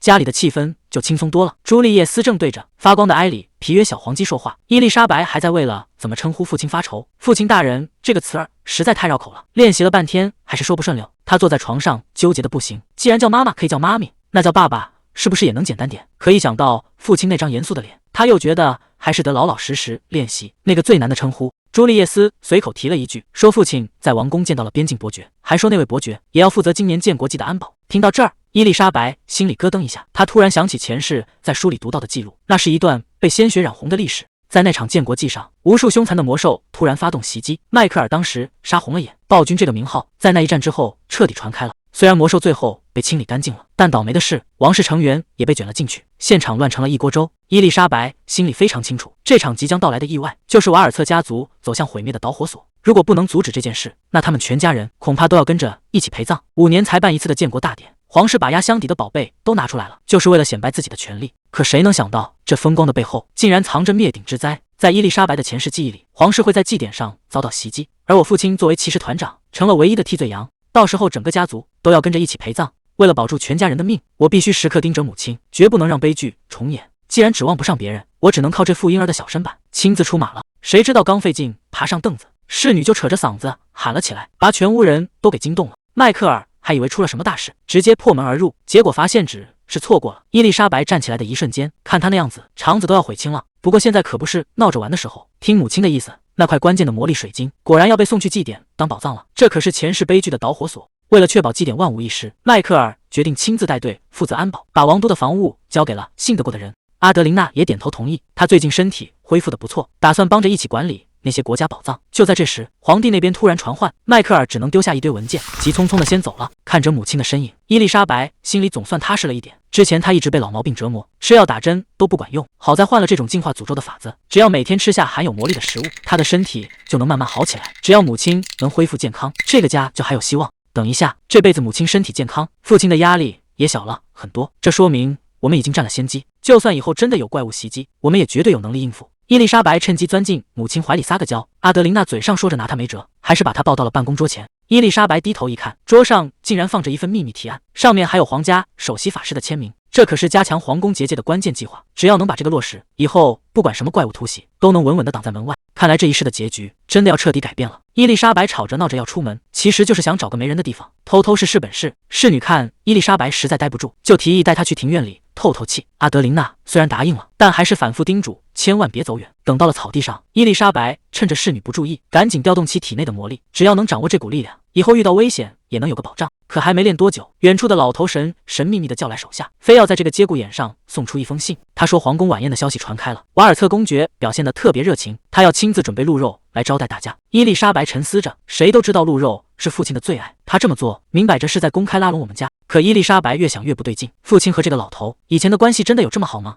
除了同样不招第一王后待见，他们两个根本就没什么交集。建国际的规矩也要改，这摆明了是要放权给工会。谁能想到这一切的幕后推手竟然是阿德琳娜，这下连保守派都坐不住了。伊丽莎白也懵了，在她的记忆里，这些人明明应该是死对头，怎么现在全都站到母亲这边了？真相终于浮出水面，原来所有的变数都始于那场看似平凡的茶会，是他和父亲亲手改变了这一切。谁能想到那场由第一王妃举办的聚会，竟然请动了那位大人物，那个被称为暴君的男人，居然会出现在女人堆里。伊丽莎白坐在草地上，心里却翻江倒海，这和她记忆里的前世完全对不上号。在她的印象里，父亲从来不屑于这种社交，可现在他却走上了一条截然不同的路。虽然这一世还没给那些敌对贵族留下把柄，但这种脱离掌控的感觉反而让人脊背发凉。明明一切都在往好的方向发展，可为什么心里总有一种不祥的预感？建国祭终于到了，整座皇宫张灯结彩，到处都是欢庆的气氛。朱丽叶斯抱着妹妹，打算先去水晶宫找父母会合，顺便看看那里的国宝展。他嘴上叮嘱伊丽莎白要听话，可心里却一直打鼓，压低声音问那个小家伙：“今天真的会有魔兽袭击吗？”谁也给不出准确答案，但为了保险起见，他们必须时刻保持警惕。就在所有人都沉浸在喜悦中时，没人注意到阴影里已经睁开了无数双血红色的眼睛。建国际的重头戏就是水晶宫里的国宝展，各路贵族都收到了邀请，想一睹那块魔力水晶的真容。可对伊丽莎白来说，那东西简直就是个烫手山芋。在前世，他既是害他背负罪名的证物，也是救过他命的药引子。这种感觉真的很难形容。还没等他想明白，周围的议论声就传了过来，大家盯着朱丽叶斯那头红发，眼神里全是嫌弃和害怕。看那是暴君的儿子，长得跟他爹一模一样，咱们还是离远点，免得惹祸上身。朱丽叶斯没说话，只是默默抱紧了怀里的妹妹。这些刺耳的话，他早就听习惯了。眼看气氛越来越尴尬，伊丽莎白直接使出了必杀技，她不仅自己卖萌，还硬拽着哥哥一起营业。朱丽叶斯一开始还挺抗拒，但在妹妹的强烈要求下，她只能硬着头皮，露出了那个练习已久的笑容。这一笑，现场直接变成了真香现场。刚才还躲得远远的贵族们，瞬间就被这兄妹俩给萌化了。朱丽叶斯得意坏了，觉得自己的交友计划大获全胜。可伊丽莎白却没那么乐观，这种靠脸换来的好感，到底能维持多久？就在他观察四周的时候，突然发现远处有两个鬼鬼祟祟的身影。前线传来消息，王都的骚乱已经被彻底平息，这多亏了边境伯的果断指挥。听到这个消息，伊丽莎白终于解开了一个心结，原来在前世，父亲之所以没能及时赶回皇宫，是因为他正拼命守护着整座城市，根本腾不出手。还没等他细想，现场的号角声突然响起，建国祭最紧张的时刻到了。迈克尔站在高台上，神情严肃地宣布，为了庆祝这个伟大的日子，皇室将公开展示那件传世国宝。台下的朱丽叶斯看得满眼崇拜，觉得这一刻的父亲帅呆了。随着绸布被缓缓拉开，所有人的呼吸都停住了。这件改变命运的宝物终于要露面了，这就是传说中的魔力水晶。它一亮相，全场的贵族都看开了眼界，纷纷感叹这才是真正的国宝。朱丽叶斯也看呆了，他怎么都没想到老爸居然能找到这种稀罕玩意。看着这块闪闪发光的水晶，伊丽莎白心里五味杂陈。她在心里暗暗发誓，这辈子绝对要离这东西远点，再也不想跟他扯上任何关系。可就在这时，水晶周围突然泛起了异样的光芒。朱丽叶斯还以为是正常的魔力外泄，并没当回事。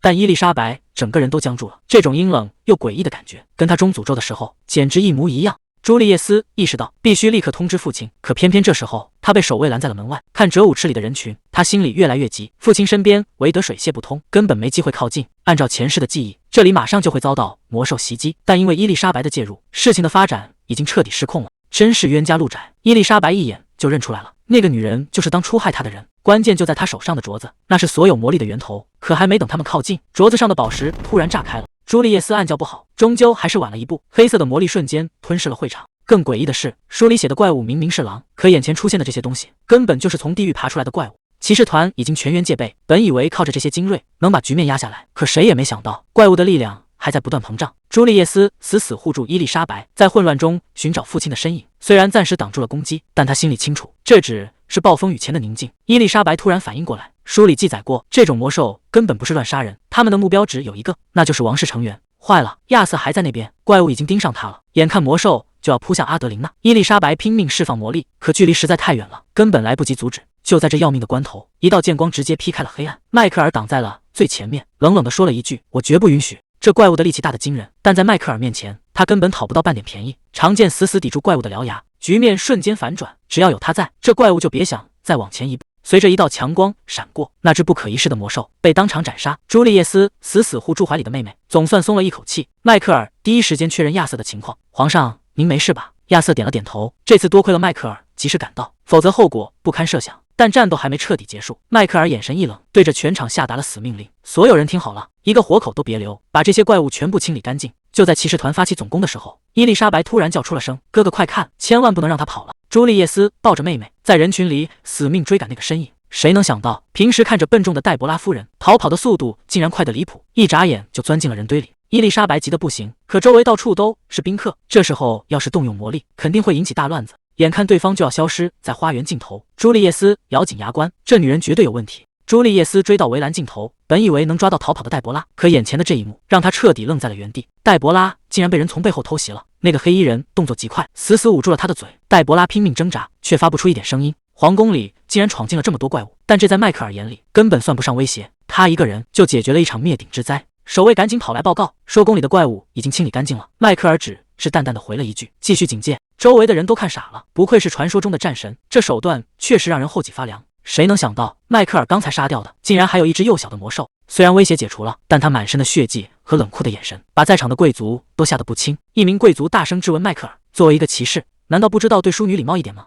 迈克尔头都没抬，一边擦着剑上的血，一边回怼：“正因为我是骑士，才做了最该做的事。”可周围的人并不买账，大家都在私下议论，那不过是个幼崽，他的手段实在是太残忍了。这种格格不入的冷血，让气氛变得比刚才还要压抑。就在大家指责迈克尔残忍时，阿德琳娜站了出来，她冷静地提醒所有人，魔兽的成长速度惊人，要是今天放走了这只幼崽，等它长成怪物冲进王都，到时候谁来负责？难道只要死的不是自己，别人的命就不是命吗？这一番话对得周围的人哑口无言，虽然有人心里不服气，但也找不出反驳的理由。亚瑟最后发话了，他认可了阿德琳娜的判断，并当众表扬了迈克尔。虽然怪物被清理了，但亚瑟心里还是有个疙瘩。戒备森严的皇宫，这怪物到底是怎么溜进来的？克劳迪亚在一旁冷冷的开口：“现在纠结这个已经晚了，在建国祭这种大日子出事，丢的是整个王室的脸。如果这件事没个交代，全国的贵族都会看笑话，这锅最后只能由王室来背。”他啪的一声合上折扇，眼神直勾勾地盯着迈克尔：“既然你是负责安保的骑士团长，那这件事你是不是该给个解释？”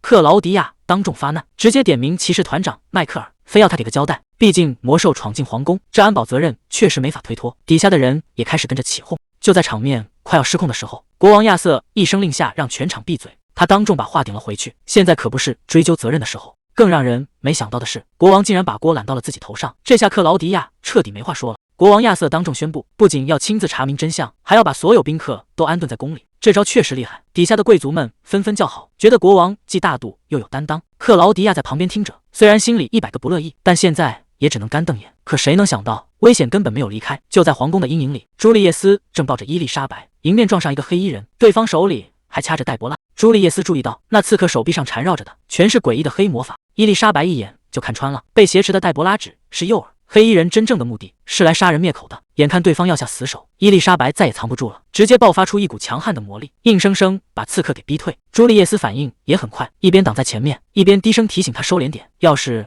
让人发现他会魔法就麻烦了。两人配合的天衣无缝，总算把戴博拉救了下来。但黑衣人显然没打算收手。就在局面僵持不下的时候，几名骑士赶到了。骑士确认了朱丽叶斯和伊丽莎白没受伤，总算松了一口气。朱丽叶斯质问戴博拉身上带着可疑的魔导具，戴博拉吓得赶紧辩解，说自己什么都不知道。朱丽叶斯虽然嘴上说着不怪他，但眼神已经完全变了。他心里很清楚，戴博拉刚刚被袭击，绝对不是巧合那么简单。他让骑士把戴博拉带走保护起来，名义上是怕他再出事，实际上是把证人牢牢攥在手里。戴博拉还在拼命喊冤，说自己是被人陷害的，可现在谁还会听他的辩解？与此同时，克劳迪亚王妃终于坐不住了，她不顾侍从的阻拦，直接闯进了国王亚瑟的办公室。她打着王室成员的旗号，想插手这次庆典事故的调查，说白了就是想来灭火。结果亚瑟头都没抬，冷冰冰的回了一句我很忙，还强调这国家是他说了算，轮不到别人来指手画脚。看着克劳迪亚吃瘪的样子，这夫妻俩的权力斗争算是彻底摆到明面上来了。克劳迪亚王妃见硬刚没用，赶紧低头认错，准备开溜。可亚瑟国王根本没打算这么轻易放过他，他故意叫住王妃，说你那位关系亲近的伯爵家属刚才被黑衣人袭击了，现在正被迈克尔团长严密保护着。这话听者是关心，实际上是在明摆着告诉他，你的同伙已经落到我手里了。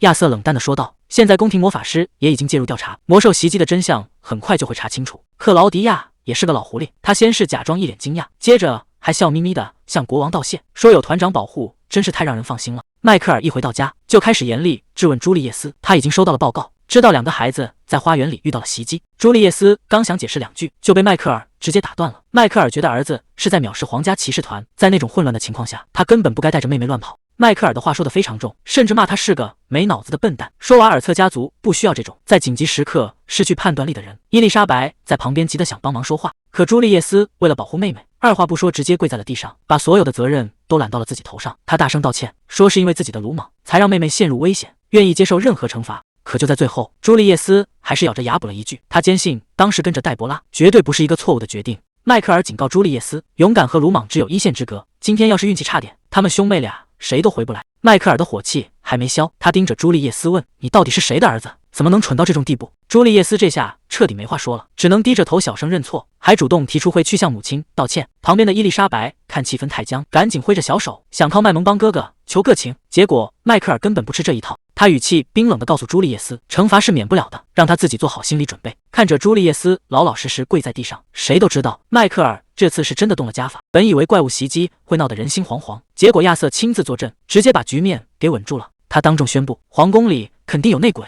现在谁也别想走，全都得留下来配合调查。这招明摆着是软禁，但他一开口，没人敢说个不字。其实这主意是阿德琳内出的。迈克尔动作也快，带着法师团没一会儿就清理了现场。表面上庆典还在照常进行，但真正的风暴已经在皇宫里烧起来了。外面热闹的不行，朱丽叶斯和伊丽莎白却被关了禁闭，只能眼巴巴看着别人玩。朱丽叶斯叹了口气说，既然是父亲的惩罚，咱们就要老实待着。以前犯错，迈克尔总会雷声大雨点小，但这次谁都看得出来，他是真的动了家法。更反常的是母亲阿德琳娜，平时那么冷静的一个人，现在却连书都看不进去。就在朱丽叶斯提到黑袍人的时候，阿德琳娜突然冲过来，死死地抱住了他。伊丽莎白从来没见过母亲这样，虽然不知道发生了什么，但这一刻她觉得家里的冰山好像融化了。朱丽叶斯正带着妹妹在书房待着，她叮嘱伊丽莎白，以后千万别再让母亲操心了。话音刚落，阿德琳娜就带着迈克尔急匆匆冲了进来，开口就问两个孩子有没有受伤。朱丽叶斯还没反应过来，迈克尔就带回了一个惊人的消息，戴博拉突然暴毙了。宫廷法师给出的结论是，他死于魔力过载引起的中毒，而当时他的手镯正不断吸收水晶里的魔力。伊丽莎白一下子愣住了，因为她很清楚，当年自己治好那场怪病用的也是这种魔力水晶。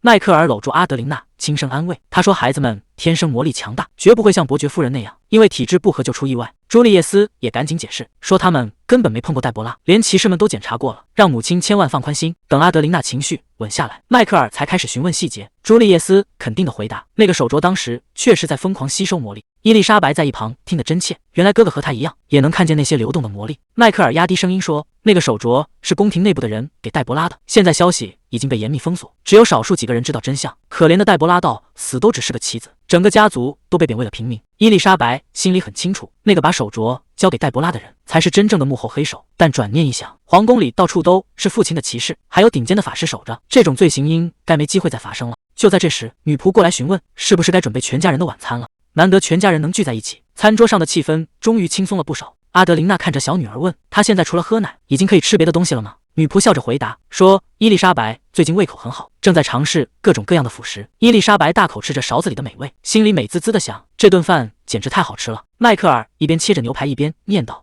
说：“这小家伙眼里只有阿德琳娜，根本不理他这个当爹的。”朱丽叶斯在旁边拿着面包逗妹妹，问她想不想尝尝。伊丽莎白馋的口水都要流出来了，伸手就要去抓。虽然女仆一直在旁边提醒说现在还不能吃这个，但伊丽莎白为了这口吃的，竟然破天荒的对着迈克尔喊了声爸爸。迈克尔这下彻底乐开了花，当场丢下刀叉，一把抱起伊丽莎白就开始疯狂转圈，直接把伊丽莎白给转晕了。看着女儿开始不停的咳嗽，迈克尔和阿德琳娜都傻眼了。这下好了，好好的温馨晚餐彻底玩脱了。谁能想到那个害死黛博拉的致命手镯，竟然是克劳迪亚的实验品，而且现在实验已经成功了。他看着桌上散发紫光的手镯，语气里透着一丝得意。只要有了这个东西，魔水晶的力量就能随他调用。神秘人悄无声息地递上一封信，克劳迪亚看完之后，随手就把信件扔进了火堆，烧得干干净净。他冷冷地吩咐下去，告诉家里人，他回国的计划要往后推迟了。虽然父亲希望他能安分点，但克劳迪亚在这国家还有更大的野心，为了那个还没完成的约定，他绝不会就此罢手。看着他那副志在必得的样子，真正的风暴恐怕才刚刚开始。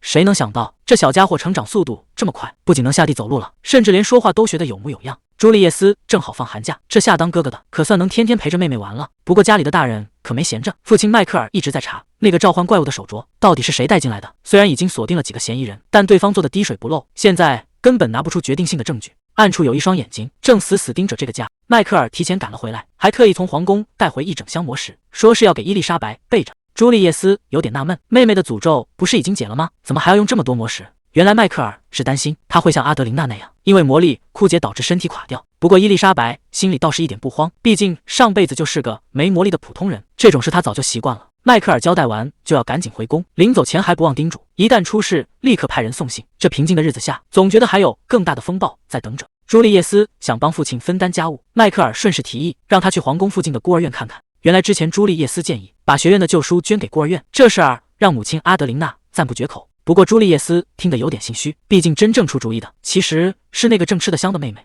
伊丽莎白心里正嘀咕呢，要不是靠着那些旧书，她前世也没法考上公务员。就在这时，朱丽叶斯突然提出个大胆的想法，她想带着伊丽莎白一起出门。迈克尔虽然有点担心，但觉得让女儿出去透透气也好，只要带够护卫就行。伊丽莎白这下可乐坏了，她倒要亲眼看看这个世界的孤儿院到底是什么样。华丽的马车停在孤儿院门口，朱丽叶斯抱着妹妹走下车，她特意叮嘱随从留在原地，打算带伊丽莎白单独进去转转。看着眼前熟悉的景象，伊丽莎白心里五味杂陈，毕竟前世的她也是个一出生就被丢在孤儿院的弃儿。朱丽叶斯显然是有备而来，她低声对怀里的妹妹说：“既然你带着前世的记忆，那肯定比谁都清楚这些孩子缺什么。”原来送书只是个幌子，哥哥是想借他的经验，给这些孤儿提供最实在的帮助。伊丽莎白愣了一下，没想到哥哥心思这么细，看来这一趟注定要比想象中更有意义。院长一见到朱丽叶斯，那是又惊又喜，赶紧弯腰行礼，生怕怠慢了这位贵族大少爷。朱丽叶斯倒是一点架子没有，直接说明了来意，除了送书和捐款，他还想在院里到处转转。院长听了有点犹豫，毕竟这地方又破又旧，乃是贵族待的地方。可朱丽叶斯根本不在乎，他抱着妹妹走进昏暗的走廊，开口就问孩子们在哪。听说大家都在食堂吃午饭，他二话不说就要过去看看。食堂里冷冷清清，10几个孩子正围着长桌吃饭。朱丽叶斯扫视了一圈，开口问院长：“这里有没有和他年纪差不多的孩子？”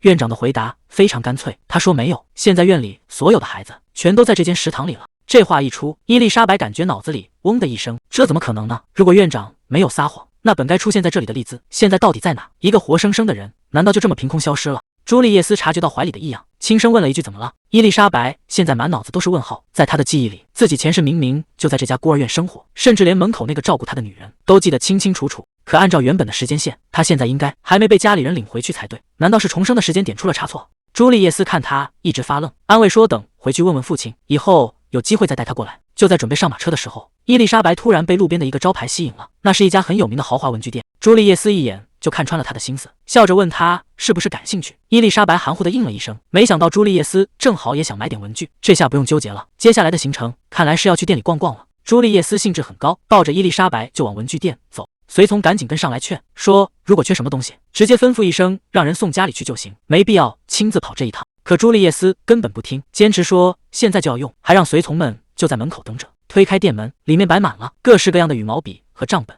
这档次确实不一样。伊丽莎白看着满屋子的文具，心里那叫一个激动。这些以前做梦都想要却买不起的高级货，现在竟然全都在她眼前。既然瓦尔策家族一直在这儿采购，那是不是意味着他现在也能随便挑随便用了？就在他盯着那支华丽的羽毛笔，兴奋得快要叫出声时，朱丽叶斯突然察觉到了什么，低头一看，埃里皮约这个小家伙竟然在这个时候悄悄冒了出来。朱丽叶斯盯着柜台里的一支红笔，说这颜色跟父亲迈克尔简直一模一样，打算买回去当个礼物。原来父亲有个怪癖，写字的时候经常会把笔杆捏碎。伊丽莎白听得整个人都愣住了，那可是矿石做的笔杆，这手劲到底是有多大？朱丽叶斯倒是很淡定，直接吩咐店员要一支硬度最高的红笔。买完东西，一行人重新回到了马车上，但这趟出门显然让伊丽莎白对这个家有了新的认识。朱丽叶斯突然想起有东西没买，让随从先带伊丽莎白回马车，自己一个人折返回了店里。谁知道刚进门就撞见一个披着斗篷的女人，朱丽叶斯一眼就认了出来，她竟然是第一王妃身边的侍从。侍从看起来非常焦急，一直在哀求店员快点发货，甚至提到了什么诅咒和病情，说再晚就来不及了。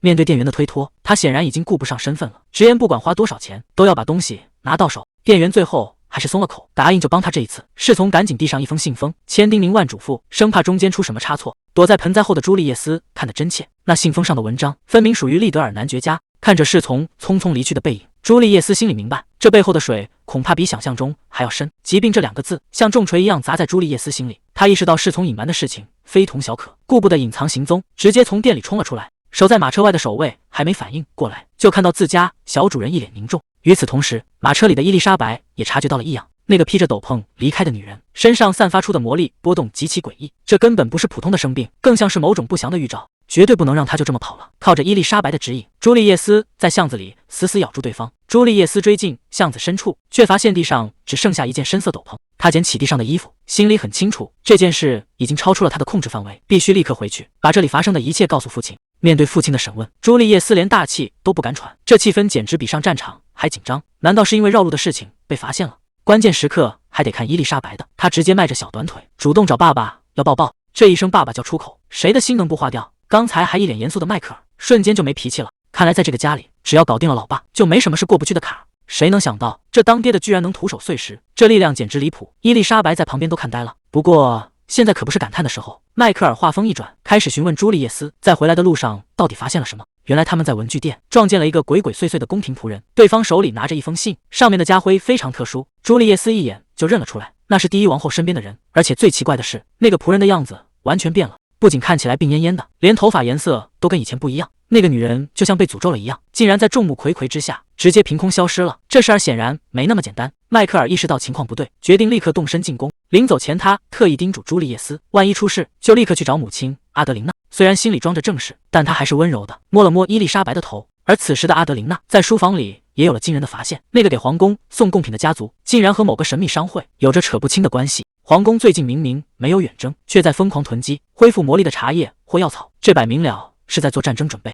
还没等他想明白，一份针对朱丽叶斯的指控书就直接甩在了桌面上。迈克尔顾不上礼仪，直接推门闯了进来。他现在的样子显然是刚从宫里带回了最坏的消息。原来这一切都是个圈套，那个女人早就布好了局，就等着他们往里跳。现在朱丽叶斯成了众矢之的，整个家族都被推到了悬崖边上。阿德琳娜彻底急红了眼，拼了命地想冲出去救人，但迈克尔死死地拦住了她。现在去硬碰硬，只会让整个家族一起陪葬。虽然嘴上说着要冷静，但当爹的心里比谁都疼，他只能强行压抑着怒火，任由指甲深深扣进掌心。阳光洒在安静的院子里，朱丽叶斯还在陪着小妹玩耍，他们根本不知道外面的世界已经翻天覆地了。朱丽叶斯这当哥哥弟确实细心，他发现伊丽莎白一直盯着那支笔，干脆直接找出来送给了他。小家伙哪见过这种宝贝，抱着盒子高兴的直喊哥哥。屋子里的气氛别提多温馨了。可就在这最开心的时刻，窗外突然传来一声脆响，玻璃碎了一地，两人下意识地回头看去，第一王后的禁卫队长亚当带着大批人马强行闯了进来，女仆想上前阻拦，却被他粗暴的一把推开，现场瞬间乱成了一锅粥。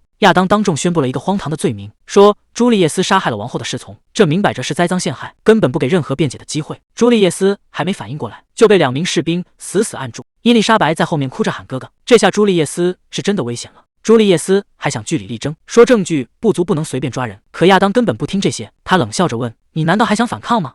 话音刚落，亚当竟然直接动手了，朱丽叶斯根本没机会还手，整个人被重重的打倒在地。这下麻烦大了，对方连装都不愿意装了。亚当这一脚还没落下，女仆竟然不顾一切的冲了上来，死死挡在朱莉叶斯身前。这一击让她当场受了重伤。看到这一幕，伊丽莎白彻底崩溃了，她大声哭喊着，可眼前的亚当早就已经杀红了眼。亚当冷冷地盯着他们说：“只要把看到的人都处理掉，就没人知道这里发生了什么。”他这是连目击者都不想放过。朱莉叶斯还没从震惊中缓过来，冰冷的手铐就已经死死扣在了他的手腕上。曾经意气风发的少爷，如今彻底沦为了阶下囚。马车里的气氛压抑得让人窒息，朱莉叶斯只能沉默地听着亚当的嘲讽。对方说他应该谢天谢地，因为王后的仁慈，他才没被扔进那种肮脏的囚车。面对这些羞辱，朱莉叶斯一句话也没说。他知道现在任何反抗都是徒劳，只能任由马车把他带向未知的深渊。马车最终停在了王宫北侧，这里荒凉的几乎没有一点人烟。亚当指着前方那座高耸的石塔说：“这就是你接下来的归宿。”朱莉叶斯忍不住开口问：“为什么要带他来这里？”亚当头也不回地说：“王后的想法不是你这种人能随便揣测的。这地方实在太奇怪了，本以为会被关进阴冷的地牢，可亚当却带着他在昏暗的石阶上不断向上走。就在推开顶层大门的一瞬间，眼前的景象让朱莉叶斯彻底愣住了。谁能想到，这阴森森的石塔顶端竟然藏着一个开满鲜花的露台，阳光灿烂的有些刺眼，跟刚才的压抑完全是两个世界。克劳迪亚正优雅地坐在那喝茶，他笑着打了个招呼：“欢迎来到我最喜欢的地方，未来的公爵大人。”他指了指对面的位子，语气温柔的让人发毛。既然来了，就坐下喝杯茶，吃点点心吧。朱莉叶斯盯着眼前的女人，直接问她到底想干什么。克劳迪亚放下茶杯，语气平淡地说：“我对你这么客气，纯粹是因为之前很看好你。”可紧接着，他的眼神瞬间冷了下来。他说：“朱莉叶斯千不该万不该，不该拒绝进入王宫。”这显然触碰了他的底线。朱莉叶斯沉默着没说话，他知道接下来的每一句话都可能决定自己的生死。克劳迪亚站起身，发出了最后的通牒：“向我效忠，这是你最后一次机会。”朱莉叶斯死死攥住衣角，指关节因为用力而发白，一边是自由，一边是活命，他已经没有退路了。哥哥，你现在安全吗？伊丽莎白的声音突然响起，她正通过魔法尝试联系，只要敲一下就是安全，敲两下就是危险。听到那声清脆的敲击，他悬着的心总算放下了，只要能联系上，就还有转机。就在这时，保姆急匆匆地推开大门，他急得大喊：“让索菲别再硬撑了！”可索菲根本顾不上自己，现在朱莉叶斯大人下落不明，那才是最要命的事。没事的，一切都会好起来的。怀里的伊丽莎白也坐不住了，她虽然年纪小，但心里比谁都清楚，必须立刻去找母亲。保姆突然想起一件事，之前有人交代过，万一真的出了大事，就去皇宫找阿德琳娜大人，这可能是最后的救命稻草。索菲抱起孩子就要往外冲，哪怕前路再危险，现在也只能拼一把了。保姆拍着胸脯保证，绝对会保护好伊丽莎白。阿德琳娜已经带着迈克尔找到了亚瑟求助，可亚瑟的态度冷得像冰，他直截了当地说：“第一王后的私事，他绝不会插手。”阿德琳娜当然知道规矩，甚至连当初那些屈辱的条件，他都记得清清楚楚。但现在人命关天，他已经顾不上体面了。亚瑟反问他：“既然你什么都明白，那还来找我做什么？”阿德琳娜深吸一口气，提出了一个最大胆的要求，她要亲自进入第一王后的宫殿。迈克尔带来了一个坏消息，那个被杀的仆人其实是个间谍，原本马上就要查到他头上了，结果线索就这么断了。亚瑟听完若有所思，既然对方急着杀人灭口，说明这事儿确实有猫腻，现在介入调查正是时候。可接下来的话更让人后怕，迈克尔怀疑宫里流行的怪病根本不是什么天灾，而是有人在暗中下咒。亚瑟这下坐不住了，他明明记得媒介早就被毁了，但迈克尔提醒他，诅咒不会凭空产生，只要人心够狠，到处都是害人的手段。最糟糕的消息还是传来了，连第二王后也病倒了。现在整个后宫人心惶惶，所有人的眼睛都盯着亚瑟。陛下，该你拿主意了。亚瑟终于松口了，他说如果自己亲自盯着，或许可以答应那个请求。在他眼里，那个女人还是和以前一样，一点都没变。另一边，朱丽叶斯正面临一场硬仗，克劳迪亚端着茶杯，语气里全是威胁。他说朱丽叶斯已经拒绝效忠2次了，真不愧是未来的公爵大人。朱丽叶斯表面上没说话，心里却心得不行。这华丽的茶会，还有这甜腻的玫瑰花香，对他来说简直比地狱还难受。他实在想不通，为什么偏偏盯上了自己。克劳迪亚倒是直白，他说自己看中的是人才，尤其是像朱丽叶斯这样继承了父母力量与智慧的天才，他势在必得。可朱丽叶斯根本不吃这一套，他冷冷地回了一句：“您搞错了。”朱丽叶斯还在试图推辞，他说抛开父母的光环，自己根本排不上号，比他厉害的人到处都是。克劳迪亚听了微微一笑，他说这可不是谦虚，这是在故意看清自己，因为有些事情这世上只有朱丽叶斯能办到，而他想要的恰恰就是这种独一无二的能力。这番话听着像是在夸奖，实则每一步都在设陷阱。就在这时，远处的伊丽莎白像是感应到了什么，她在心里拼命呐喊：“哥哥千万不要上当，绝对不能被这个女人给骗了。”索菲和保姆正带着伊丽莎白一路狂奔，希望能赶在出事前阻止这一切。朱丽叶斯盯着眼前的茶杯，心里已经猜到了7、8分，这恐怕又是第一王后的手段。她低声回了一句：“我知道。”可她真的能全身而退吗？朱丽叶斯终于摊牌了，她先是礼貌地谢过了王后的好意，接着话锋一转，说自己这辈子只想做一件事，那就是全心全意守护自己的家人。这一番话等于直接断了克劳迪亚的念头。朱丽叶斯态度非常坚决，她说无论问多少次，结果都一样，她绝对不会向王后效忠。其实她心里比谁都清楚，眼前的这个女人到底有多危险。当初就是因为太天真，才会被她那些花言巧语骗得团团转。同样的坑，她绝不会再跳第二次。马车里的伊丽莎白把这一切都看在眼里，她忍不住在心里给哥哥点赞，这才是她最崇拜的哥哥。克劳迪亚沉默了片刻，语气突然变得冰冷刺骨。她说：“既然这样，那可真是太让人失望了。”听这口气，这事儿显然没完。